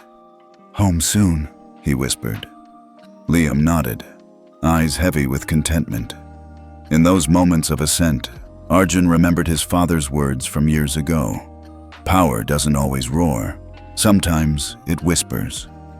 Tonight, that whisper had become an anthem. Above the clouds, the night sky glowed with stars, untouched, unwavering. And in that expanse, a promise floated freely that every child, every elder, every traveler would find a seat in the sky where dignity reigned. The plane did not tremble. No harsh bumps, just a smooth glide toward tomorrow. And as the cabin lights dimmed to a gentle twilight, father and son drifted into a peaceful silence, two hearts resting easy, carried by wings shaped not just for travel, but for trust. She ripped his first-class boarding pass in half, right there in front of everyone. "You don't belong here," Harriet Stone snapped, her voice cold as steel. The 13-year-old boy stood frozen, ticket shredded, as the cabin fell into stunned silence. "Tell us where you're watching from, because in just minutes, $1.7 billion will freeze." No one moved. No one spoke. All anyone could do was watch him stand his ground. A hush settled over Gate 28. At Denver International Airport, morning light spilled through vast windows, casting long beams onto the polished floor. The first-class boarding area buzzed with early commute chatter, whispers about conference calls, murmurs of last-minute emails. But the moment Harriet Stone tore that pass in half, everything shrank into a single frame of shock. Harriet Stone, 47, lean, hair pulled into a precise bun, wore her uniform like armor. As Flight 4582 to Washington, D.C. prepared to board, she had a clipboard in one hand and a gaze that brooked no nonsense. She scanned the line of business travelers, government aides, and a handful of scholarship recipients. When she saw Caleb Thornhill step forward wearing a simple hoodie and carrying a worn backpack, her practiced smile vanished. His ticket was legitimate. Caleb's grandfather, former Governor George Thornhill of Nebraska, had insisted the boy ride first class so he could prepare for the National Youth Forum in D.C. It wasn't a courtesy. They'd paid in full. But Harriet treated his youth like a flaw to be corrected. With a swift, decisive motion, she ripped the pass. Silence rippled out. A silver-haired businessman gasped, clutching his coffee. A woman nearby gasped, clutching her pearls. A flight attendant halfway down the jet bridge froze, mouth agape. Caleb's heart slammed in his chest, but he didn't move. He slid his hands into the pockets of his jeans, grounding himself with a steady inhale. "Please step aside," Harriet said, voice flat. "This cabin isn't for children." He didn't flinch. "I have a valid first-class seat," he replied softly, voice steady even though his knees threatened to buckle. He'd practiced staying calm, just as his grandfather taught. In his mind, he replayed those lessons. Stand tall, speak truth, but never raise your voice. Harriet's lips curled in irritation. "You'll find a seat in economy. We have an empty row back there." The businessman spoke up. "That boy paid for this seat. There has to be a mistake." Harriet zigzagged her gaze through the assembled passengers. "It's not a mistake. Minors aren't permitted to travel alone in first class. Protocol requires—" "He's traveling for a state-sponsored program," Caleb said. "My grandfather booked this seat so I could work on my presentation." A murmur ran along the line. Caleb glanced at the other faces. A young marketing executive, a retired Army colonel, a white-collar executive checking his tie. They all watched, curious, unsettled. One by one, they tapped recordings on their phones, sensing something extraordinary. Harriet's eyes flashed. "This is not a negotiation. Move along, please." Some passengers shuffled forward, but a handful lingered to watch. Caleb drew a quiet breath, then tapped the screen of his phone. He opened the ClearFly Anchor app, a digital key to the National Passenger Trust Index. Only someone with his ClearFly delegate credentials, granted by his grandfather, could activate the next step. He didn't have to raise his voice. His thumb hovered over Authorize. Harriet stomped closer, two uniformed security officers trailing behind. Officer Brent Taylor, a broad-shouldered man with a cropped haircut, rested a hand near his belt. Caleb's pulse spiked. He slid an earbud in and tapped, "Call Governor Thornhill." On speakerphone, a calm voice answered, "This is Governor Thornhill. Who am I speaking with?" "Grandpa," Caleb's voice was firm. "It's me, Caleb. I need code 77. In the first-class cabin, gasps trembled from passengers on board. Harriet's face paled. She took a half-step back. Officer Taylor's jaw clenched. The entire cabin fell utterly silent. "Activate," came Governor Thornhill's steady reply. 47 seconds later, alarms blared in the tap rooms of 3 major airlines. Screens in the gate areas flickered red. Pilots on 152 flights received urgent alerts. "Hold position. Await ethics verification." Across half the country, flight paths returned to their gates or hovered on runways. Denver, Chicago, Atlanta. Control towers paused to reroute. Inside the jet, Harriet's mouth hung open. Taylor's stance crumbled. Men and women in business attire stared, mouths agape. Caleb stood tall, blinked once, and slipped his phone back into his pocket. He didn't grin. There was no celebration in his eyes. He simply allowed the charged hush to fill the cabin. The jet bridge door closed, muffling the commotion of displaced flights. Flight 4582 compressed into ordered calm. Harriet swallowed hard, checking her badge. Taylor blinked, uncertain how to enforce any protocol. We need to clear the way," Harriet finally managed. She stepped aside, glaring at Caleb as though he'd shattered her entire world. He met her gaze without flinching. "Your seat," he said, voice quiet. "Let's proceed." Passengers parted on either side, breathing as though released from a trap. A middle-aged woman pulled off her gloves, repeating, "I can't believe my eyes." A bespectacled man behind her adjusted his tie, as if willing to see another world. The retired colonel offered a hesitant nod of respect. Caleb moved down the jet bridge, every footstep echoing in his mind. Once inside the cabin crew members exchanged nervous glances. A young attendant named Carlos gave Caleb a small approving nod. He ushered the boy toward 1C, his window seat, making sure no one tried to stop him. Caleb slid into the plush leather chair and buckled in. Harriet hovered in the aisle, whispering to Taylor. He shook his head. There was nothing they could do. Caleb exhaled slowly. He tapped his grandfather's number again. "Thank you," he whispered before hanging up. He stared out the window at the terminal lights, at taxiways alive with grounded planes.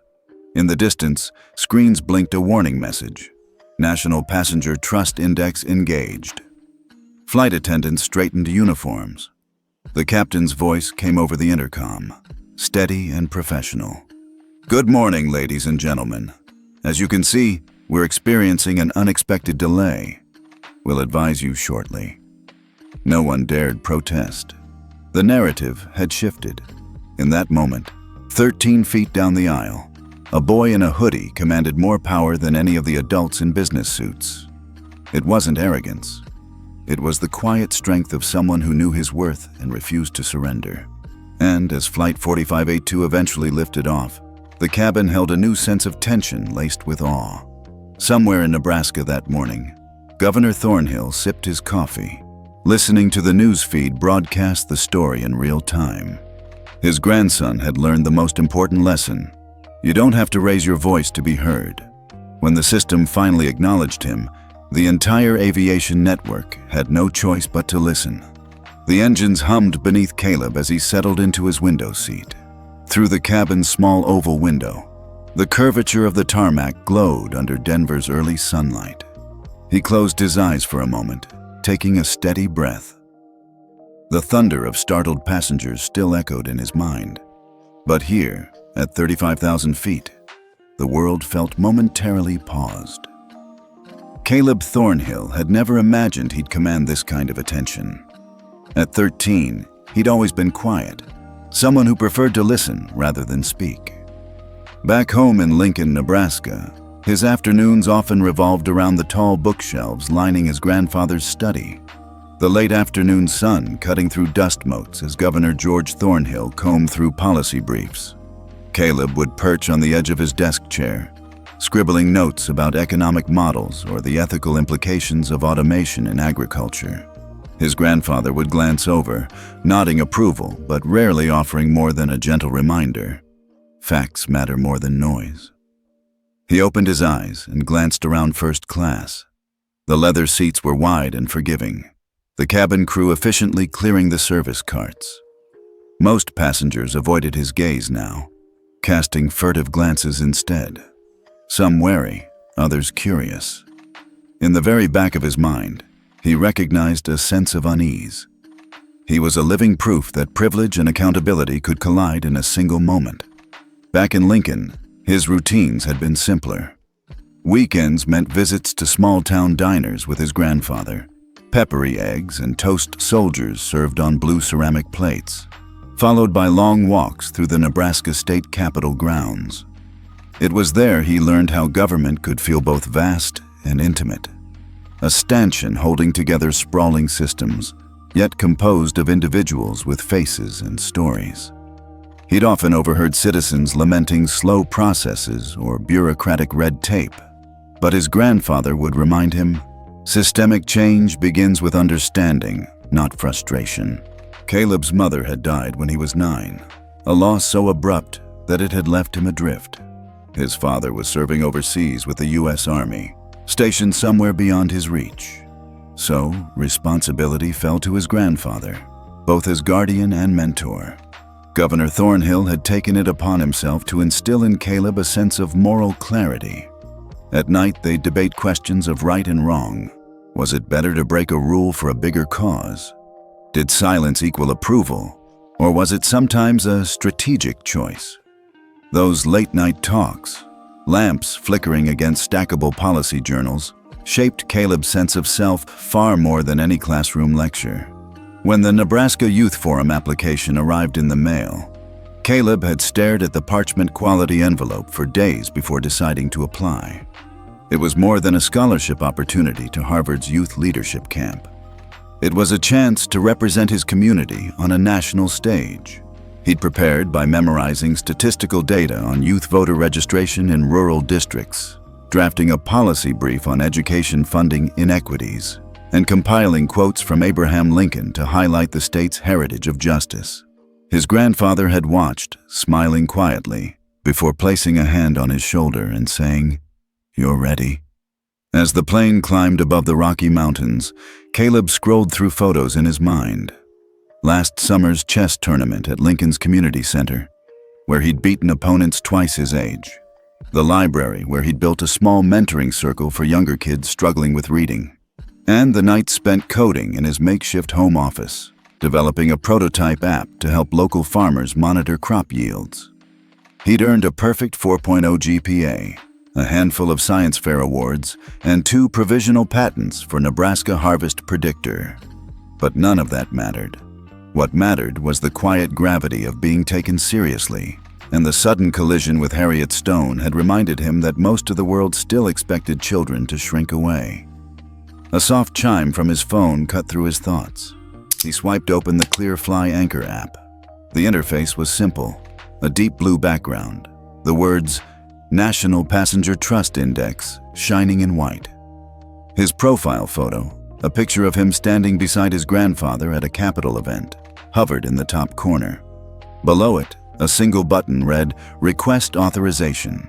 Right now, that button was grayed out, locked until his grandfather's final command activated it.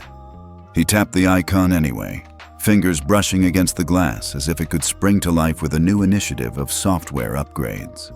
He remembered the day his grandfather had handed it to him, pressing the small card into Caleb's palm. "Consider this a toolkit," Governor Thornhill had said. "Not a gift, an obligation. If you ever see injustice in the air or on the ground, you have both the right and the responsibility to act.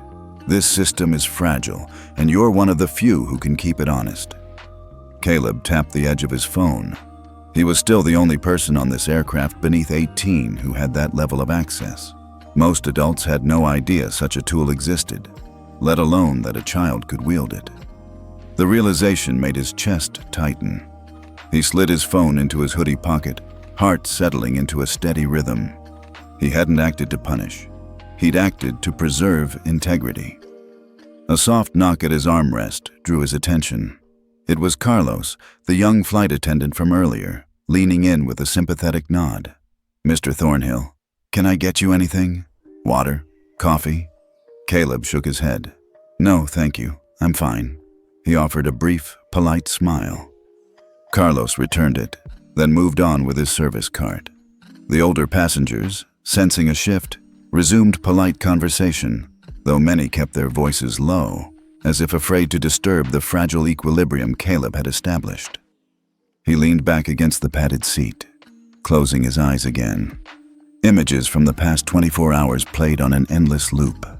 Harriet's cold expression, the moment his ticket tore, and the hush of the cabin as he made that fateful call.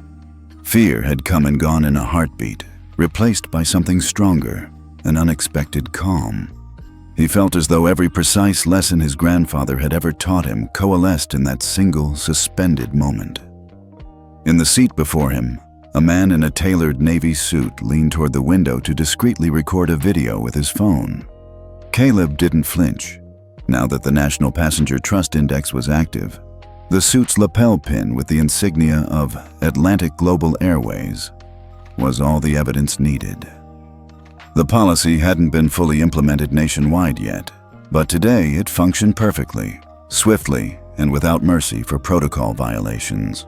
The cabin lights dimmed as Flight 4582 leveled off. A recorded voice invited passengers to sit back, relax, or work comfortably. The cabin's atmosphere softened into a muted hum, punctuated by the occasional clink of silverware or the rustle of newspapers. Caleb let out a quiet breath. He had done what he needed to do, but the journey was far from over. He was a boy, certainly, but also a symbol. Proof that one person, no matter their age, could hold that system accountable. A sparkle of pride flickered in his chest. His grandfather would be waiting at Dulles International, ready to greet him with that familiar half-smile and a nod that said, "Well done." Caleb's lips curved into a slight grin, not triumphant, but resolute. He leaned his head against the headrest and offered a silent thank you to the lessons he'd learned in quiet corners of Lincoln. That courage could take many forms, especially the kind that didn't make a sound. Outside the window, the sun climbed higher above the clouds, painting them in soft gold.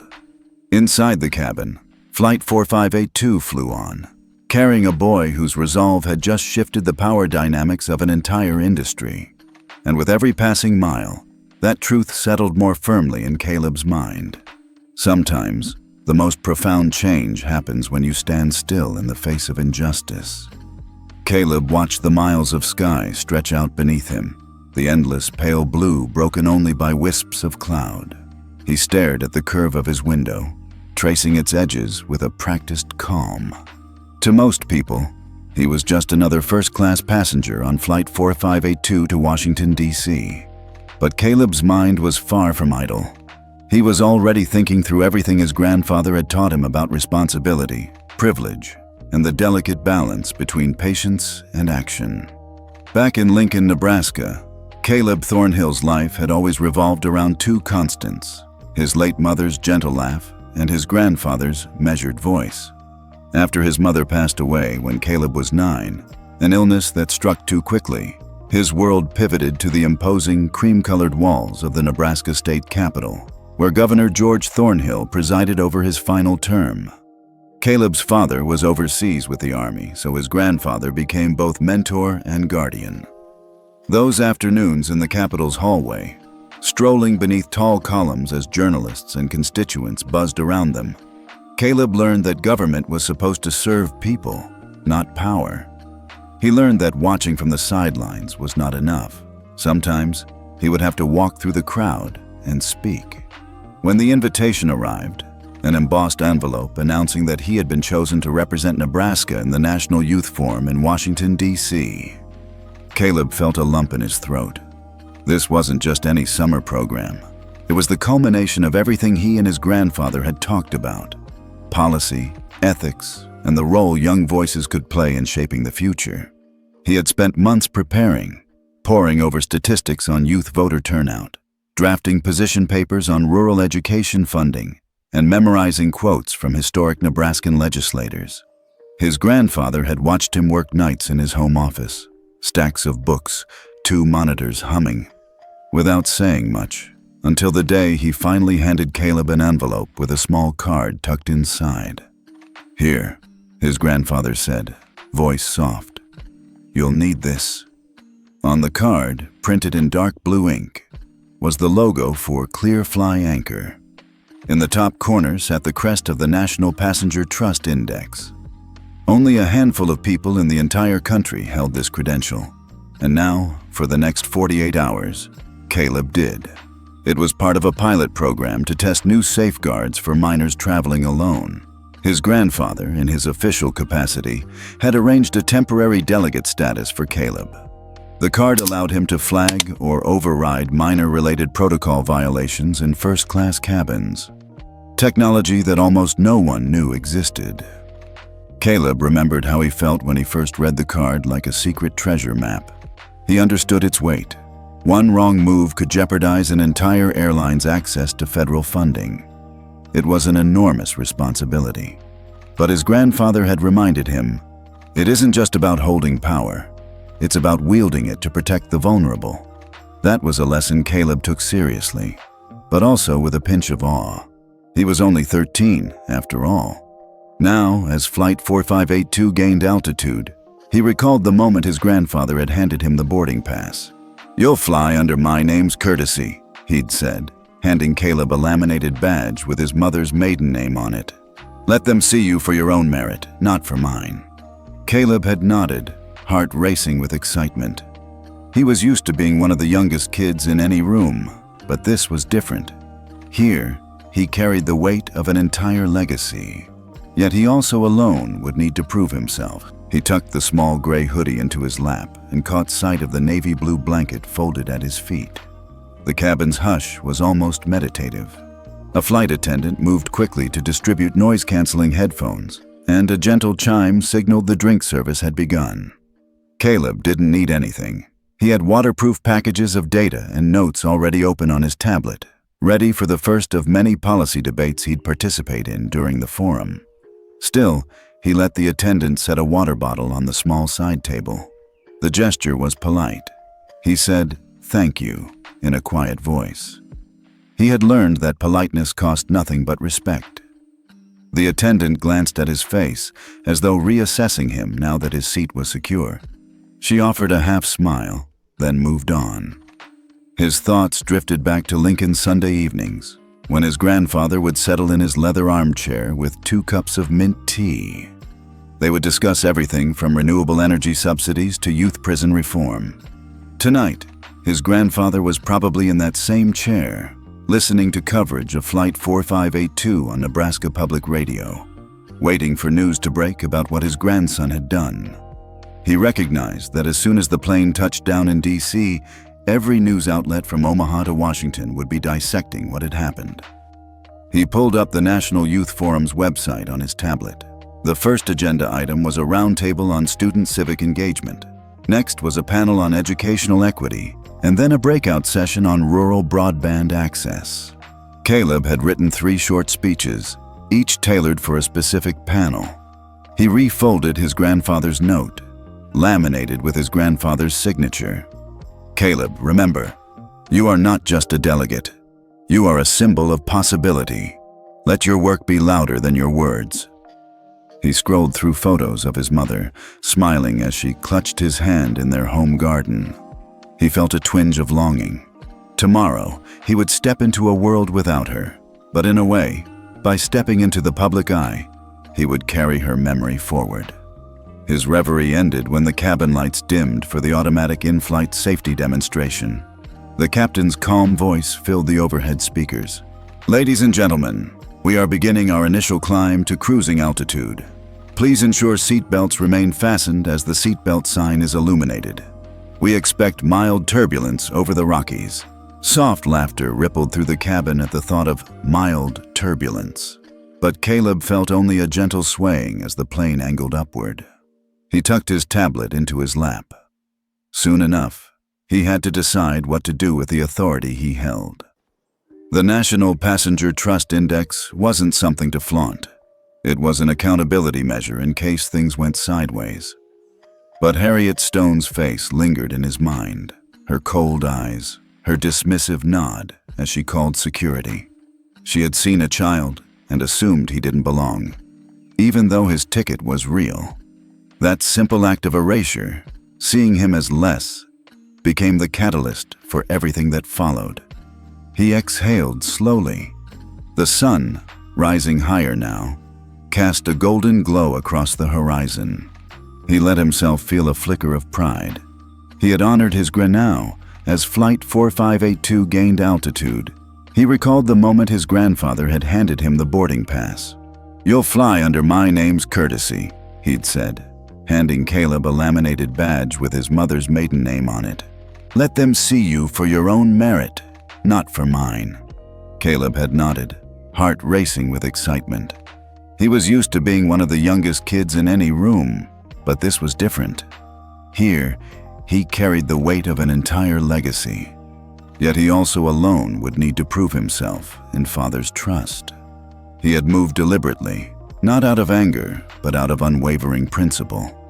It was often said that the true test of leadership was not how loudly you spoke, but how calmly you stood your ground. A gentle knock sounded at his elbow. Carlos, the young flight attendant, appeared again. "Mr. Thornhill, we're offering appetizers now, smoked salmon, or we have fresh fruit as well." Caleb offered a small, gracious smile. "Fruit, please. Thank you." He glanced at the menu card, noting the descriptions but feeling uninterested. His mind was already plotting out the first debate question he'd pose at the forum. How can young people in rural communities exert influence on federal policy for funding and resources? He ate a few pieces of melon thoughtfully, the cool taste a quiet counterpoint to his buzzing thoughts. A couple of rows ahead, passengers were huddled close together, murmuring into their phones. He recognized bits of conversation. Thrown out of first class. Federal ethics override. 13-year-old boy. He leaned back, letting that hum of chatter wash over him. Still, in the midst of everything, Caleb felt an unusual calm. The boy who'd stepped onto the jet bridge just 30 minutes ago, a nervous, determined kid, had already proven something extraordinary.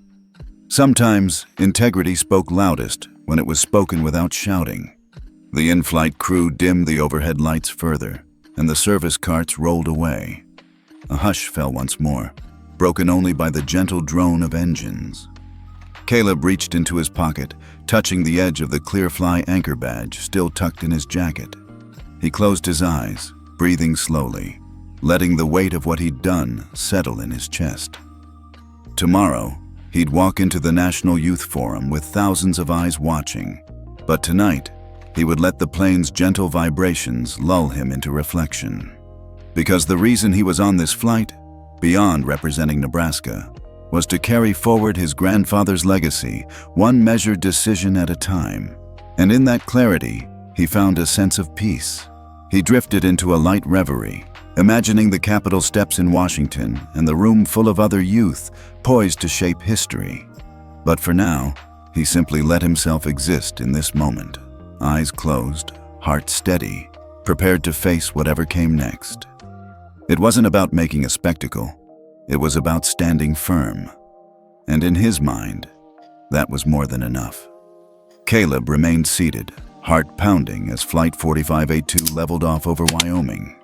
The cabin lights dimmed for service, but his skin still prickled with the memory of Harriet Stone's glare. She'd taken his ticket, shredded it, and sent him to economy, all in front of a cabin full of business executives and federal aides. Now the muted drone of the engines couldn't muffle his rising discomfort. Harriet moved down the aisle, her posture rigid, a forced apology on her lips that didn't reach her eyes. "Sir, you'll need to gather your belongings and come with me," she said, voice low but sharp enough for nearby passengers to lean in and listen. She didn't call him Mr. Thornhill or Caleb, just Sir, as if he were some unruly toddler. Caleb inhaled slowly, recalling his grandfather's words, "Never let them see you bend." He reached into his pocket and pulled out the torn pieces of his boarding pass, smoothing them flat. Harriet kept her arm outstretched, as though she expected him to hand over some hidden proof. He clenched his jaw and slipped the scraps back into his pocket. He wouldn't give her the satisfaction. A hush fell over the first-class cabin. The older couple across the aisle exchanged worried glances. A man in a charcoal suit leaned forward, whispering into his phone, "You're not going to believe this." His finger hovered over the record button. Caleb felt eyes on him from every direction. Admiration, disgust, pity. Carlos, the younger attendant, hovered nearby. "Everything okay?" he asked in a low voice. Caleb gave a curt nod. "Fine," he said, his tone measured. "I'll go." He rose, shoulders squared. The plush leather seat felt like a throne he was forced to abandon. Other passengers watched in silence as he collected his backpack and tablet. In that moment, any urge to argue flared and died in his throat. He let Harriet guide him into the economy cabin, her grip light but firm on his elbow. Once there, Caleb found a single empty middle seat toward the back. He sat, making no protest. His grandfather had taught him that real power didn't always roar. It was often quiet and steady. He'd wasted no time activating Clear Fly Anchor's override. Now, he'd let the system do the talking. Above him, First Class resumed the hushed rhythm of silverware and murmured apologies. He heard a man say, "I can't believe how they treated a child." Another voice whispered, "He's going to make them pay for that." Caleb closed his eyes for a moment, letting the gentle sway of the plane calm him. He remembered his grandfather's face when he'd handed Caleb the boarding pass and that Clear Fly card. He could almost hear that gravelly voice. "This is a test of who you are. Don't let spite push you off course." He opened his eyes to the narrow economy window, where clouds drifted by like quiet witnesses. A middle-aged woman in the row ahead met his gaze and offered a small, sympathetic smile. Caleb returned it, steadying himself. He was safe. He was right. He tapped his tablet, reviewing his presentation slides for the youth forum. Over the intercom, the captain's calm voice announced light turbulence ahead. Passengers tightened seatbelts, whispered, "Here we go," and braced for the bump. The subtle jolt felt like a reminder that life could be unsettled, but also that stability came from within. Caleb's phone vibrated in his pocket. He didn't need to check it. He knew his grandfather was monitoring the situation from Nebraska. He tapped the Clear Fly Anchor icon again, watching as the system quietly escalated his ethics breach, minor displacement, to a national alert. In under 50 seconds, clear alarms would ripple through air traffic control centers. But for now, he simply took a deep breath. He had survived a public humiliation, acted with restraint, and set the gears of a nationwide system in motion. As Flight 4582 cruised eastward, Caleb Thornhill sat in economy thinking, sometimes standing still is louder than screaming, and somewhere up ahead, the rest of the airline world was about to hear exactly how loud. Caleb pressed his back into the slim economy seat, eyes flicking to the small screen of his phone. In his hand lay the torn remnants of that first-class boarding pass, proof not only that Harriet Stone had overstepped, but that he had every right to be where he was. He drew a slow breath and opened the Clear Fly Anchor app.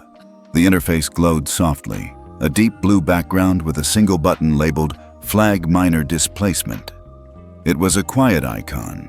No dramatic alarms, no flashing lights. Yet it represented the authority he carried. He tapped the button. A confirmation prompt appeared. Confirm Ethics Breach Report.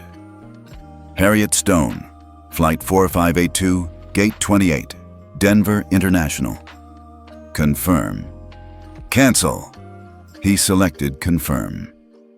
Instantly, a discrete progress bar appeared, then faded. A single vibration signaled the report was live. He slipped his phone into his pocket, heart settling into a steady rhythm. Moments later, the first echo reached him through the cabin's barely perceptible hum, an overhead chime, and the softest murmur of voices. Flight attendants exchanged glances as a new alert flashed on their tablets. Urgent. Ethics verification required. Minor passenger displacement. Flight 4582. Await instructions. Carlos, the young attendant, paused mid-step. "Excuse me," he said to a colleague. "Did you just get—" The other attendant shook her head. "No idea, but keep an eye out."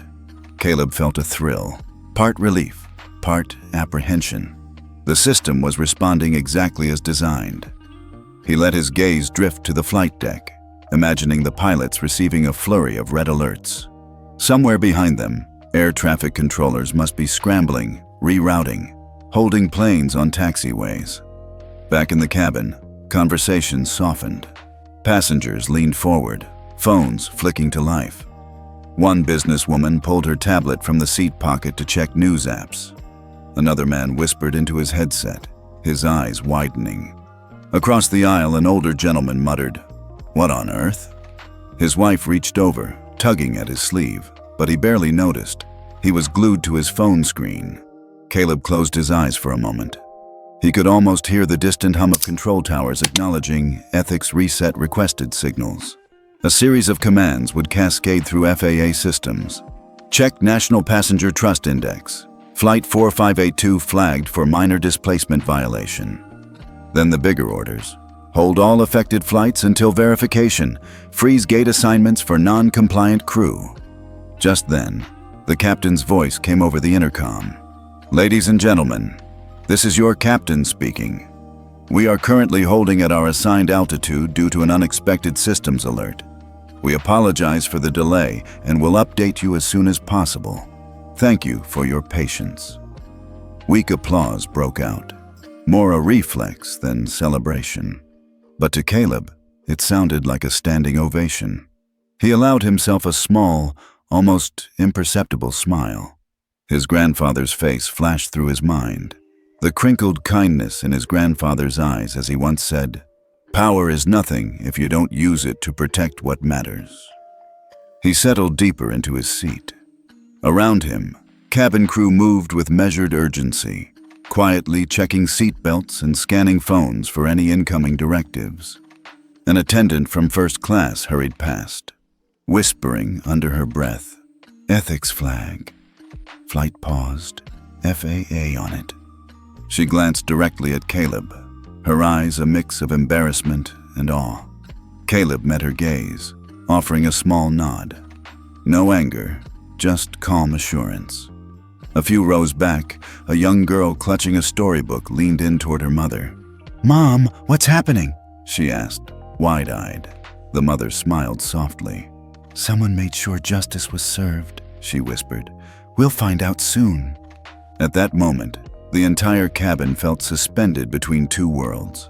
The steady hum of the engines and the ripple of an ethical earthquake set off by a 13-year-old boy.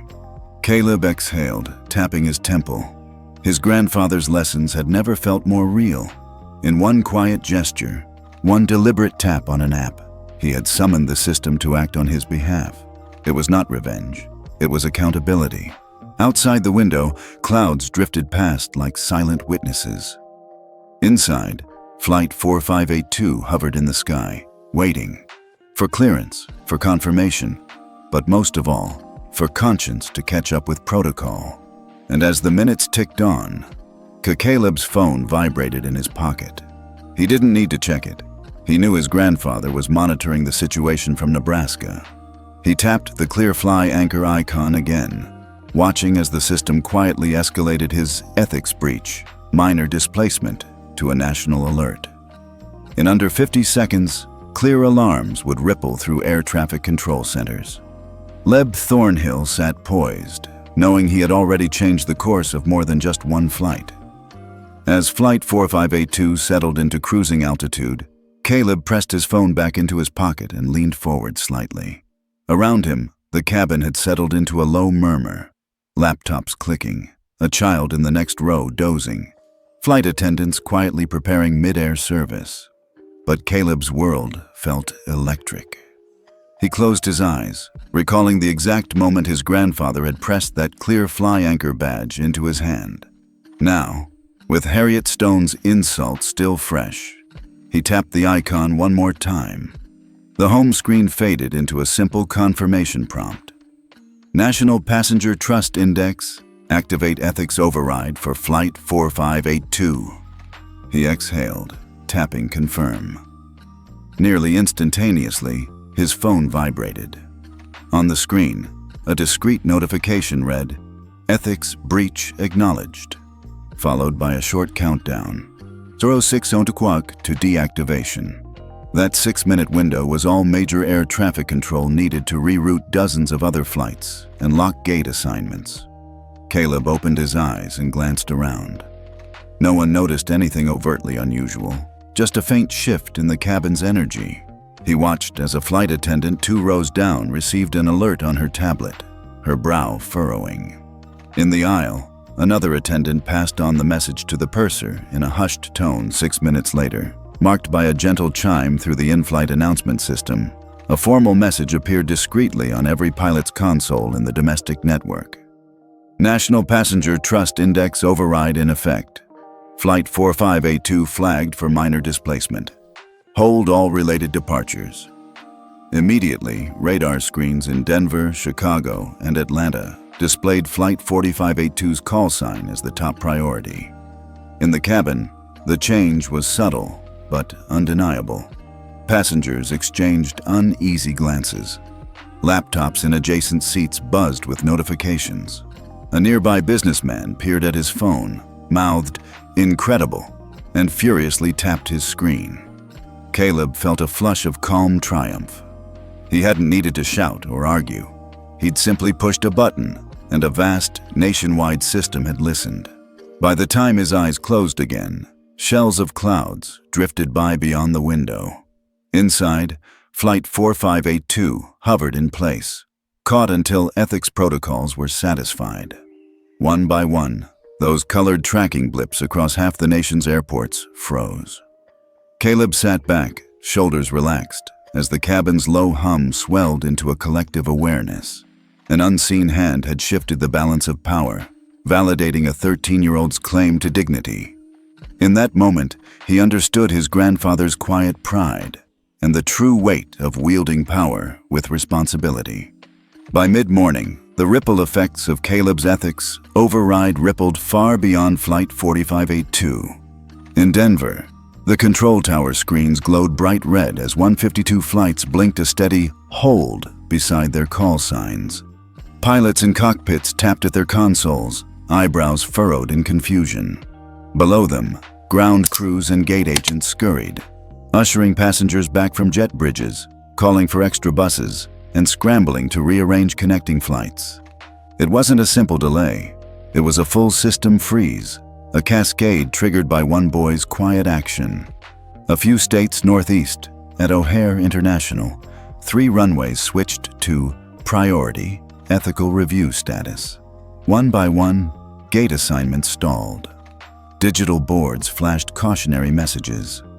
In Chicago's bustling terminals, usually so efficient, travelers groaned as their screens displayed, "Delay, ethics check in progress."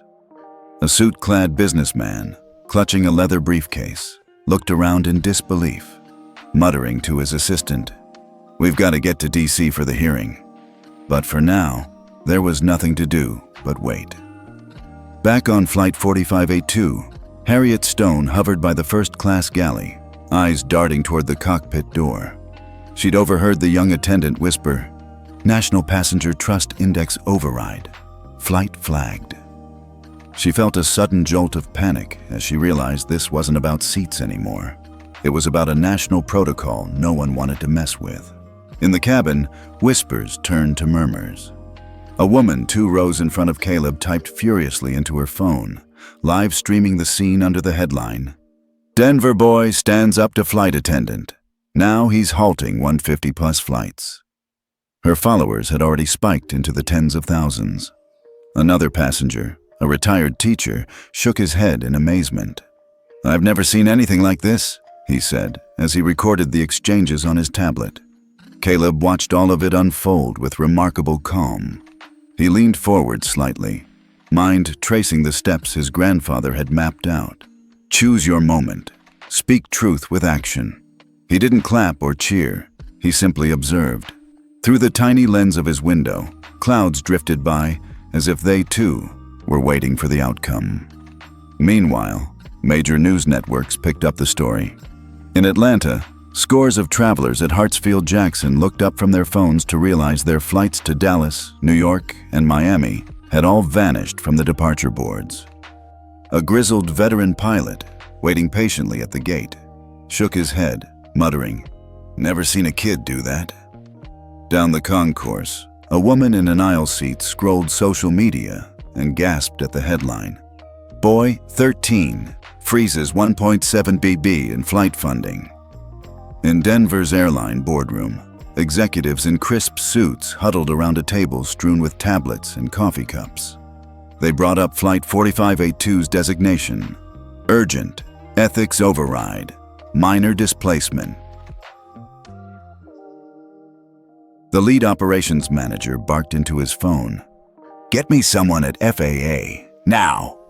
He jabbed a finger at the screen, where Caleb's face, calm, resolute, filled the app's icon. He couldn't believe that a single boy held more operational sway than any of them. Back on the plane, a hush settled as the captain's voice came over the intercom. "Ladies and gentlemen, we apologize for this unprecedented delay. Due to an ethics verification request, we must remain at cruising altitude until further notice. Thank you for your patience and understanding." A collective sigh swept through the cabin. Businessmen looked at their watches. A mother cradled her newborn, whispering in her ear. But all eyes kept flicking to Caleb, as though he were a silent conductor of this entire symphony of hold orders and redirected jetways. Harriet's shoulders sagged as she stepped into the galley. She found Carlos, who gave her a sympathetic shake of the head. "He did it," Carlos said quietly. "It's all on that boy." Harriet's throat tightened. She hadn't intended for things to escalate. All she'd wanted was to maintain proper protocol on her flight, until she realized that her protocol was exactly what he was correcting. In Chicago and Denver and Miami, control towers tapped their headsets, industry-wide protocols blinking red. Economists quickly ran numbers. $1.7 billion in federally allocated airport funding was in limbo until the FAA completed its ethics review. Headlines popped up.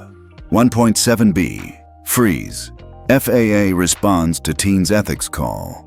Air travel in turmoil. Nation watches young boy's victory. Sometime later, as late morning light angled through the cabin windows, an attendant slid a fresh bottle of water across from Caleb. He offered a small nod of thanks, folding his hands in his lap. Passengers around him relaxed slightly, some relieved to finally move beyond shock into conversation. But they all knew this flight was different. They had witnessed institutional power bend in the face of a single, principled act. High above the Rockies, Flight 4582 became the epicenter of a story about dignity, accountability, and the surprising way a child's resolve could rewire a nation's airspace. In those quiet moments, the cabin of Flight 4582 felt less like an aircraft and more like a gathering of witnesses, watching as one boy's calm conviction rippled outward to transform the entire system. And as travel along America's crowded corridors ground to a halt, Caleb Thornhill sat poised, knowing he'd redefined what it meant to be young, empowered, and unbowed. Down on the tarmac at Denver, handlers scrambled to shuttle passengers off grounded jets. In the operations control room, screens showed "Ethics Override" in bold red across multiple flight paths. Executives in sharp suits huddled around tablet displays, calling FAA contacts and muttering, "How do we get this lifted?" The lead operations manager jabbed at his tablet, eyes narrowing on Caleb's face in the ClearFly Anchor app. The boy who'd single-handedly disrupted $1.7 billion in airport funding. Back on Flight 4582, the cabin's quiet tension deepened. Carlos moved methodically down the aisle, offering water and low reassurances. The businessman who'd recorded the entire exchange tapped his phone, eyes focused on streaming headlines. 13-year-old triggers national ethics review. A retired colonel in the seat behind whispered into a fellow passenger's ear. I've seen a lot in my day. Never anything like this. Up in the cockpit, the captain exchanged a grim nod with his co-pilot. Their primary focus? Keep Flight 4582 safely in position until FAA clearance arrived. The priority ethical review notice on their screens meant every ground controller, dispatcher, and policy official was monitoring that single call. Meanwhile, in Nebraska, Governor George Thornhill scanned live maps with the state's chief of staff. He did exactly what we practiced, the governor said quietly. Let the system do the talking. As they watched hundreds of flights stand down across the Midwest, the governor tapped his fingers on the desk, pride softening the lines in his face. His grandson's restraint, and that one decisive tap on the ClearFly Anchor app, had proven more powerful than any speech. Inside the cabin, the murmurs died down as passengers realized they'd witnessed something historic. A young boy's dignity had forced an entire industry to pause and rethink its priorities, and for a moment, up at 35,000 feet, Flight 4582 felt less like an airplane and more like the world's focal point for a national reckoning in ethics. The moment Flight 4582 touched down back at Denver's gate, Harriet Stone was escorted off by two senior managers. She wasn't taken to the passenger lounge or a quiet break room. Instead, she was led straight into a glass-walled conference room overlooking the tarmac. Inside, airline executives, legal counsel, and a representative from the FAA waited. On the table, 3 tablets showed the same looping video. Harriet ripping Caleb's first-class boarding pass and ordering him to economy. Harriet stood rigid as the head of in-flight services, a woman named Marissa Clark, pressed play. The silent cabin, the shredded ticket fluttering to the floor. Caleb's unmoving gaze. It was all there for everyone to see. That is you, Clark said softly but firmly. And because of that action, the FAA has opened a formal investigation into your conduct. Harriet's face paled. Listen, she began, but Clark cut in. Be quiet. Meanwhile, back in the terminal, passengers who'd been on Flight 4582 clustered around charging stations and kiosks, screens lighting up with news alerts. A retired teacher from first class, sipping coffee at a cafe, tapped out a statement on her phone. She looked at him like he was disposable. Within minutes, that quote, paired with the clip, was trending on social media under #Thornhill Effect. A business journalist live-streamed commentary. A 13-year-old boy has forced a nationwide ethics review, and now we have video of how it all started. Tell me, have you ever seen anything like it? Inside the conference room, FAA investigator Linda Chu leaned forward, steepling her fingers. We've gathered statements from multiple passengers.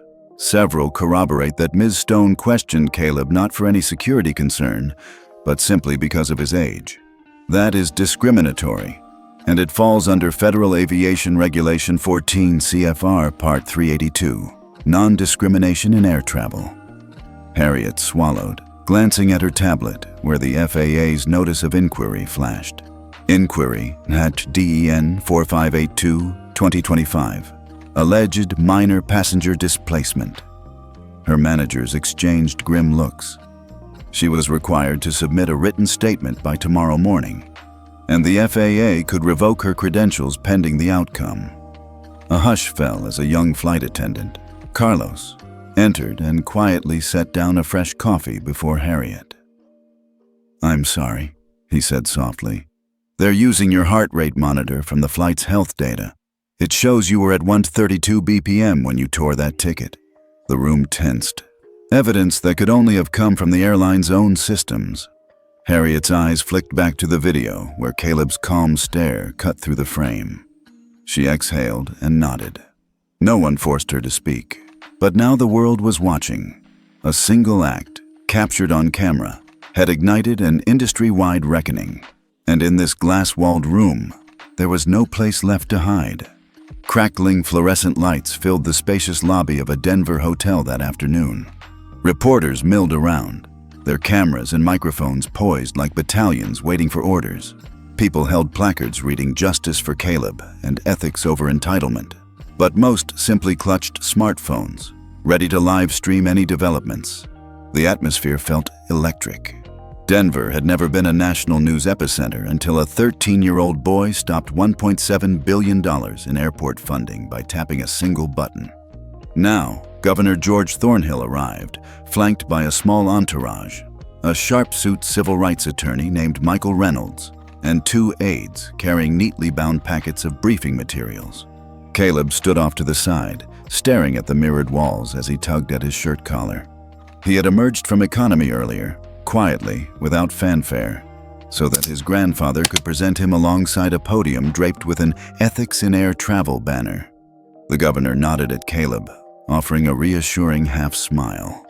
Michael Reynolds closed his briefing folder and tapped a pen against his notepad. "You ready for this?" Reynolds asked. Caleb took a deep breath. "I think so," he said, voice low but steady. "It's just a lot of people." Michael patted his shoulder. "A lot of people who needed to hear you." At precisely 2:00 p.m., the ballroom doors swung open. Governor Thornhill stepped up to the podium, gazing out across a sea of cameras, bright lights reflecting off polished lenses. The click of shutters felt deafening in Caleb's ears. Behind him, the airline executives who had forced Harriet Stone to admit wrongdoing earlier that morning watched from a roped-off VIP section, white faces etched with anxiety. Governor Thornhill cleared his throat. "Good afternoon," he began, voice rich and resonant. "I'm George Thornhill, former governor of Nebraska.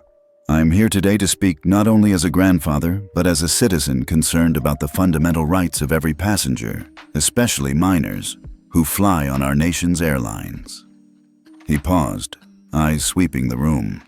"My grandson, Caleb, a 13-year-old representing Nebraska at the National Youth Forum in Washington, D.C., was publicly humiliated on Flight 4582 because he dared to occupy the seat he and his family had paid for. That simply cannot stand." A ripple of murmurs followed his words.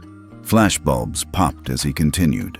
"In a country built on principles of fairness and equality, no child should be told they do not belong simply because of their age." Caleb did not respond with anger or defiance. Instead, he used the tools available to him, which his grandfather arranged not as a privilege to be flaunted, but as a responsibility to be used judiciously. His action forced a national reckoning. His integrity forced us all to ask, what does it mean to treat every passenger with dignity and respect? As cameras swiveled toward Caleb, Governor Thornhill stepped aside. Caleb drew in a firm breath, raising the microphone. "I don't want to see anyone else go through what I did," he said, voice calm. "We all deserve to be treated with courtesy. I was just flying to D.C. for a summer program. I wasn't causing trouble. But when I was treated like I didn't matter, I remembered what Grandpa said. Stand your ground when you're right." I tapped the app and the system paused. I never thought in a million years it would go that far. All I did was stand still. A palpable hush fell. Reporters hastily scribbled notes. "Teen says he's just stood still in face of injustice." One cameraman leaned forward. "Caleb, do you think you did the right thing?" The teenager nodded. "Yes, because this isn't about me. It's about making sure airlines treat kids fairly. If I can help protect other kids from being humiliated, then it's worth it." Governor Thornhill reclaimed the podium. "In light of this incident, the Federal Aviation Administration has agreed to a temporary suspension of funding to any airline that fails to comply with a new set of guidelines we will submit today. Specifically, we are calling for an immediate amendment to Federal Aviation Regulation 14 CFR Part 382 to include a provision protecting minors from unjustly displaced seating. Effective today, the FAA will conduct a comprehensive ethics review of all carriers, modeled after the National Passenger Trust Index pilot. Caleb's action has made it imperative that we codify clear protections for every child traveling alone." A representative from the FAA, Deputy Administrator Laura Simmons stepped forward, her presence immediately commanding attention. Tall and composed, Simmons tapped the microphone. "Governor Thornhill, thank you for highlighting this important issue. The FAA is committed to ensuring all passengers, regardless of age, are treated with respect. Effective immediately, we will place a hold on funding to any carrier under investigation for minor displacement violations. We also invite Caleb to testify before Congress next week to share his perspective on how this policy can be refined." The Thornhill Charter, a working title for these amendments, will mandate that no minor be moved from a valid seat without a verified security or safety concern. We will issue a formal notice to all carriers by Friday. Reporters erupted in questions. Will existing seating policies change overnight? Can you guarantee airlines will comply? Ms. Simmons, what about carriers who resist? Will there be fines? Simmons nodded methodically. Any carrier found in breach will be subject to penalties, including suspension of funding and potential civil penalties. We are serious about this. A camera cut to an on-screen ticker. FAA announces Thornhill Charter to protect minor passengers. As deputy and governor exited the stage, Michael Reynolds guided Caleb away from the melee. "You did it," Reynolds said softly. "You changed federal policy at 13. Caleb looked up at his grandfather, tears of pride glistening in the governor's eyes. "I just stood still," he whispered with a shy grin. Outside, crowds had gathered beneath giant screens broadcasting the live feed. Strangers cheered and applauded. A father lifted his young daughter onto his shoulders, pointing at the screen. "That's the boy who made it fair for kids like you, sweetheart." The girl's eyes widened with wonder. In the hotel lobby, airline executives regrouped, faces pale and uncertain. They knew the game had changed. A single principled act by a child had forced them into a corner. Now they had to prove they could live up to the new standard. For Caleb Thornhill, the rest of the afternoon was a blur of handshakes, waves, and whispered congratulations. He felt tired but resolute. He had flown to DC to speak at a forum. Instead, he'd rewritten an industry's code of ethics. And as the sun dipped behind the Rockies, he realized, sometimes, standing still is the loudest statement you can make. The marble floors of the Rayburn House office building gleamed under harsh fluorescent lights as aides hustled in wool coats carrying binders stuffed with briefing memos.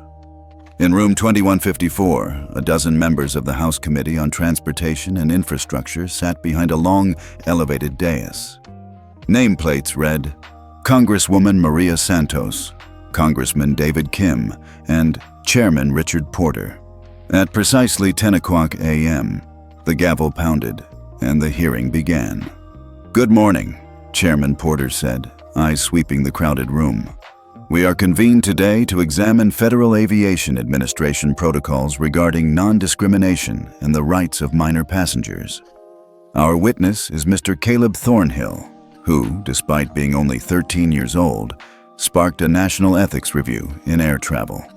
We will also hear from FAA Deputy Administrator Laura Simmons and representatives from Atlantic Global Airways. The floor is open." Whispers rippled among reporters and staffers.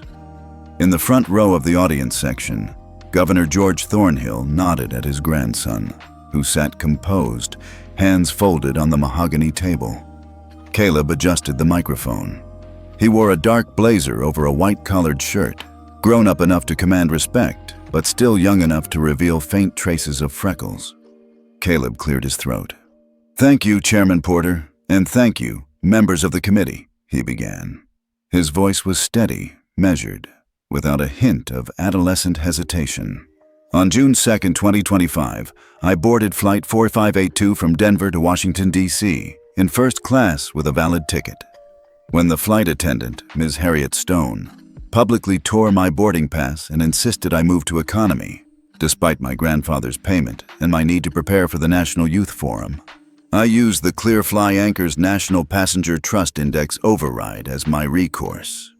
He paused, letting the gravity of his words sink in. "That one action froze 152 flights, triggered a $1.7 billion ethics review and ultimately led to this committee hearing today. Clipboards rattled as committee members exchanged glances. Congresswoman Santos adjusted her glasses. "Mr. Thornhill, how did you feel in that moment?" she asked. Caleb met her gaze. "I was embarrassed and angry, but I remembered my grandfather's words. Sometimes, standing still is louder than screaming. I wanted to protect my dignity, yes, but also ensure no other minor would suffer the same humiliation." He leaned forward. "I didn't seek attention. I sought accountability." A hush fell over the room. Below the dais, radio microphones clicked as reporters captured every syllable. In the witness gallery, passengers from Flight 4582, a retired colonel, a marketing executive, even the elderly Pearsons, watched silently. Some nodded in agreement. Others appeared uneasy, recalling their own roles in the ordeal. Next, FAA Deputy Administrator Laura Simmons approached the lectern. She offered a respectful nod to Chairman Porter and the committee. "Good morning. The FAA recognizes that Flight 4582's events revealed a critical flaw in our policies concerning minor passengers. Effective immediately, we propose the Thornhill Charter, an amendment to 14 CFR Part 382. Under this charter, carriers receiving federal funding must adhere to the following provisions. Seat protection for minors. No passenger under 18 possessing a valid ticket may be relocated from their seat without documented security or safety concerns. Enhanced ethics monitoring. All airlines must implement real-time ethics audits via the National Passenger Trust Index or equivalent system. Any flagged minor displacement triggers an immediate operational hold until verified. Public reporting requirements. Carriers are required to publicly disclose, on a quarterly basis, any ethics flags and resolution outcomes, ensuring transparency. She cleared her throat. These measures will be codified in the Federal Register by next week. Non-compliance will result in suspension of federal grants, civil penalties up to $5 million per violation, and potential revocation of operating certificates. A murmur swept through the gallery. Representative Kim scribbled notes, impressed by the specificity. The chairman nodded. "Deputy Administrator Simmons, will this apply to all airports, including those currently under upgrade contracts?" he asked. Simmons met his gaze. "Yes, sir. Any airport receiving federal funds for construction, expansion, or modernization must demonstrate compliance with these ethics provisions to secure continued funding." She tapped a tablet showing a map with highlighted airports in Texas, Colorado, and Illinois.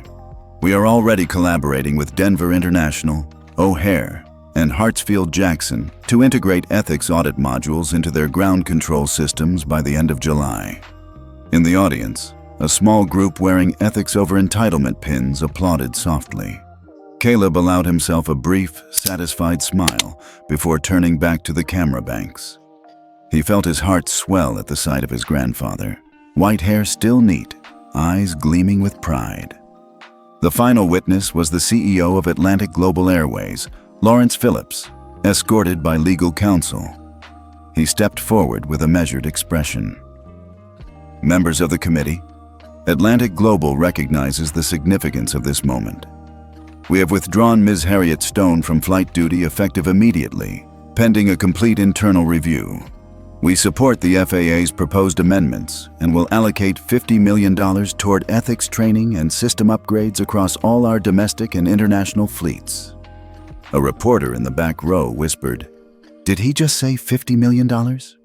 Caleb tuned out the buzzing and focused on his next mission, asking the CEO a pointed question.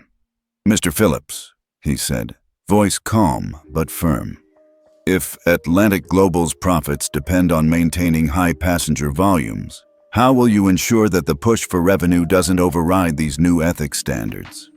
Phillips paused, then nodded. "Young man, we will implement third-party audits overseen by a non-profit ethics council. Should any airline executive or staff member violate protocols, we will enforce immediate disciplinary action, up to termination. We cannot compromise on this." The chairman's gavel tapped. "Thank you, Mr. Phillips." He turned to Caleb. "Any final remarks, Mr. Thornhill?" Caleb inhaled. Yes, Chairman. This isn't just a policy fix, it's a cultural shift. We must teach every flight attendant and passenger that dignity isn't negotiable. Every child deserves respect. If we do this right, we'll not only protect minors, but set a precedent for accountability whenever anyone's rights are threatened. Silence followed, then a smattering of applause. Cameras flashed as Caleb stepped away, his face a blend of relief and resolve. He shook hands with his grandfather, who murmured, "You changed the system, son." Caleb nodded, humbly accepting the praise. Outside, protesters cheered, and newscasters broke into exclamation. Thornhill Charter passes its first major hurdle. In Denver, airport operations resumed as ethics integration teams swapped out software modules. Across the country, airport managers began retooling gate assignments and training protocols. Caleb knew this was more than a single victory. It was an invitation for every carrier, every traveler, and every policymaker to hold themselves to a higher standard. And as protocols updated in control towers and pilot consoles, he felt a quiet satisfaction that his generation, beginning with a 13-year-old boy in a simple hoodie, had turned a moment of public humiliation into a blueprint for universal respect. In the days that followed, newspaper editorials reflected on a new truth. Real power sometimes comes from standing still and refusing to cede space, even when the world expects you to. And in that, Caleb Thornhill's legacy took flight, soaring above the clouds on wings of integrity and change. Nearly a month had passed since Flight 4582's drama, and Caleb Thornhill found himself back at Denver International Airport, this time in the correct first-class line, boarding a flight to Washington, D.C.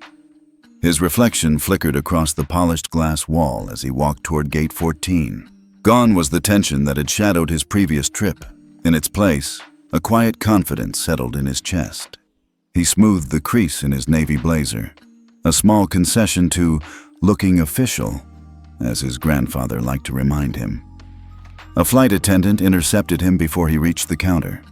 Her name tag read Diana Wilson, and she offered a warm, genuine smile. Diana was Atlantic Global's newly appointed chief flight attendant, the first black woman to hold the position. She'd been one of the first to receive the airline's revamped ethics training, and Caleb had heard whispered praise of her leadership at both cabin and corporate levels. "Mr. Thornhill," she said, her tone respectful, "it's good to see you again. We've updated our boarding procedures. No one will question your ticket today." She scanned his pass without a second glance at his hoodie and handed it back. "Have a pleasant flight." He nodded, grateful. "Thank you, Ms. Wilson." "Call me Diana," she replied smoothly. "Enjoy your flight."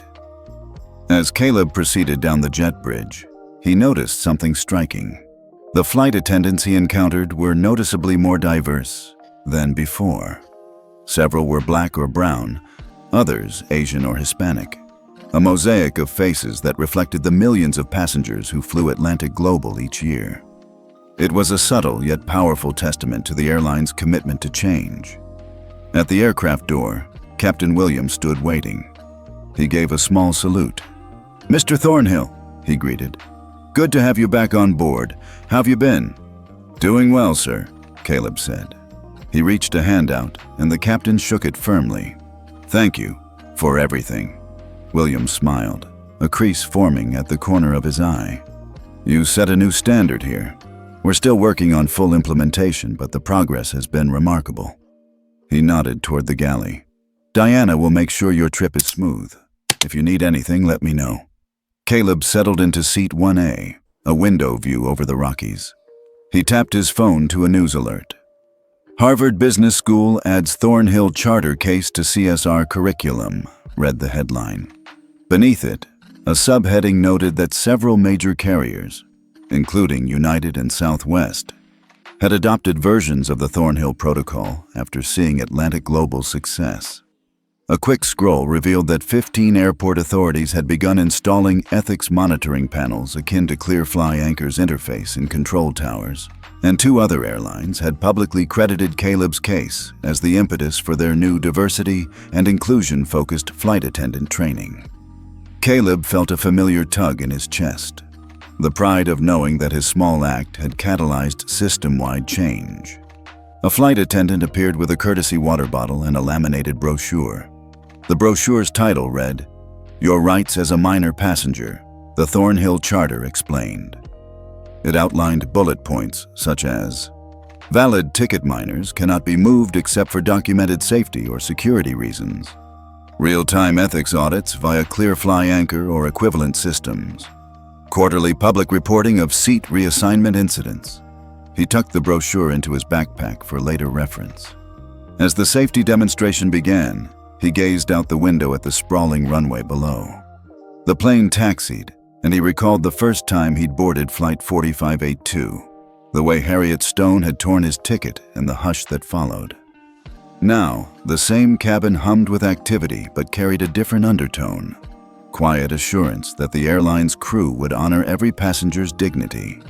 A few minutes later, during the final boarding call, Caleb noticed an elderly white couple approach the gate.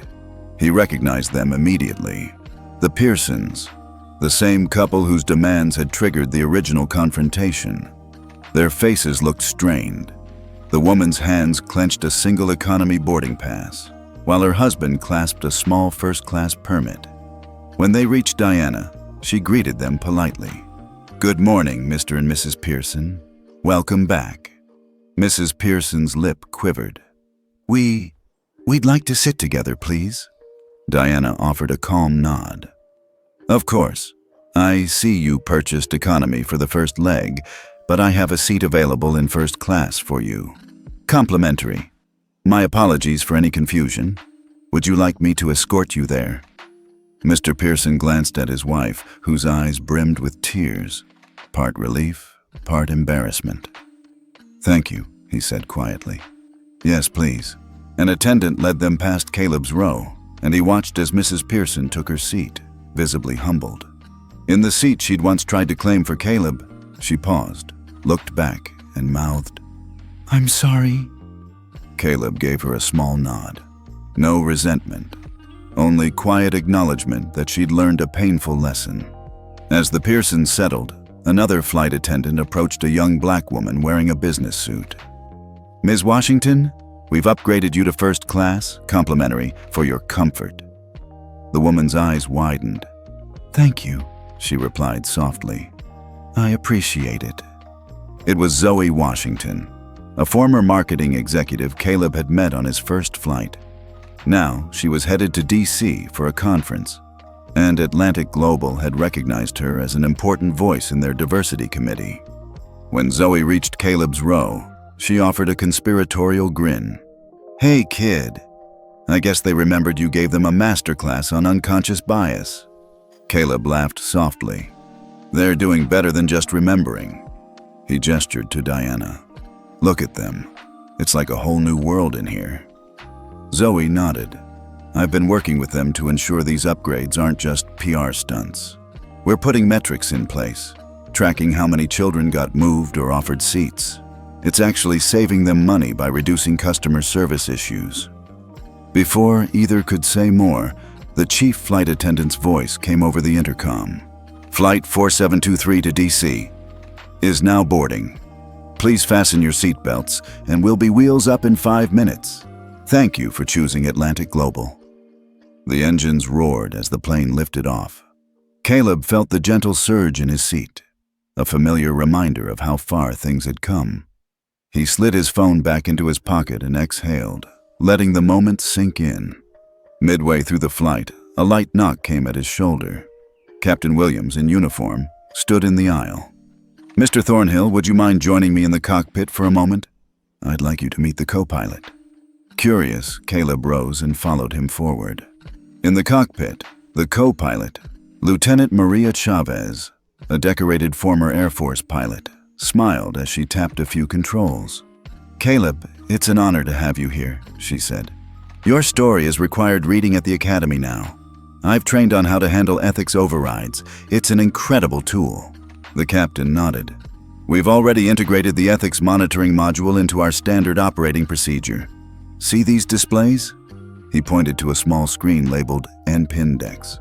If any flight attendant flags a minor displacement, it goes here first.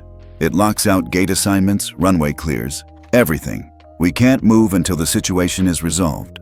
Caleb peered at the screen. It showed a steady green bar under Flight 4723, indicating no issues. So, I'm the first to have used this override, he said quietly. Actually, no, Maria replied. You're the first public case, but there was a test run last month with a minor in Philadelphia. No one knew about it. They handled it discreetly and resolved it. But yours set the standard. Direct line to the FAA and Congress. The plane leveled off, and Caleb turned back to the aisle. I'm glad it's not just about me, he muttered.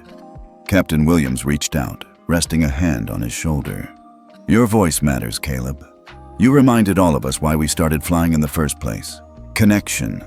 Taking that away, by moving a kid because you think he doesn't belong, was never part of the plan. Thanks to you, we're closer to the truth. Caleb nodded, absorbing the gravity of their words. Thank you, Captain. As he returned to his seat, Zoe slipped in beside him, peeking out at clouds drifting below. Tonight, Atlantic Global's board voted to share their entire ethics training curriculum with 3 other major carriers, she whispered. They said you earned that kind of trust. Caleb's eyes widened. They did that today? Yep, Zoe confirmed. Maybe one day, there'll be no flight attendant or passenger who thinks keeping a kid in his seat is optional. That's the long game. He smiled, leaning his head back. Outside the window, the sky turned a soft pink as the sun set over the plains. Inside, Flight 4723 offered a tranquil cabin bathed in golden light, an environment born of accountability and respect. In that moment, a 13-year-old boy's quiet resolve had evolved into a movement, rippling through cockpits, boardrooms, and classrooms. And as the plane neared D.C., Caleb Thornhill closed his eyes and simply sat still. It was, he realized, louder than any shout, and its echo would carry far beyond the clouds. Of all the Sky Vista teams who'd made this possible. A hush fell as the seatbelt signs turned off, and Captain Morales' voice came gently over the intercom. Ladies and gentlemen, thank you for choosing Sky Vista. We're committed to making flying a place of respect and care for every passenger. The cabin erupted in soft applause, no longer out of obligation, but genuine appreciation. Liam looked up from his drawing, blinking in surprise. They actually did it, he murmured. They really changed everything. Arjun leaned over, kissed the top of his head, and ruffled his hair. You helped them see how, he said. Minutes later, Liam slid the finished sketch over to his father. On it was the plane, now emblazoned with the words, "Kind skies ahead," surrounded by smiling faces of all ages. Arjun held it up against the window, where the real sky stretched in a seamless blue expanse. Perfect, he breathed. Far in the back, flight crew disembarked from their jump seat and quietly gathered near the curtain. Jenna, now a senior training officer, caught Arjun's eye and gave him a thumbs up. Others nodded respectfully. These were the same faces that had once looked away. Now they carried pride in their eyes. Arjun stood and made his way down the aisle. Passengers parted with warm smiles and nods of recognition, a far cry from the cold indifference he'd felt months ago. He stopped at the curtain's edge. Sandra Whitmore, the former first-class attendant, stood there too, her presence more a memory now than a threat. She offered a small, remorseful nod. Arjun returned it quietly. No judgment, just acknowledgement that change had come. Back in his own seat, Arjun buckled in and looked at Liam, tangled in his blanket, scribbling new ideas for Kind Skies innovations. He thought of the long journey, from a tearful toddler in business class to a cabin transformed by empathy. It wasn't just policy or protocol. It was people learning to care at every altitude. The engines roared, and the plane lifted gently. Liam pressed his forehead to the window, watching the city lights fade below. Arjun's hand found his. He squeezed it. Home soon, he whispered. Liam nodded, eyes heavy with contentment. In those moments of ascent, Arjun remembered his father's words from years ago. Power doesn't always roar. Sometimes it whispers. Tonight, that whisper had become an anthem. Above the clouds, the night sky glowed with stars, untouched, unwavering. And in that expanse, a promise floated freely, that every child, every elder, every traveler would find a seat in the sky where dignity reigned. The plane did not tremble. No harsh bumps, just a smooth glide toward tomorrow. And as the cabin lights dimmed to a gentle twilight, father and son drifted into a peaceful silence, two hearts resting easy, carried by wings shaped not just for travel, but for trust.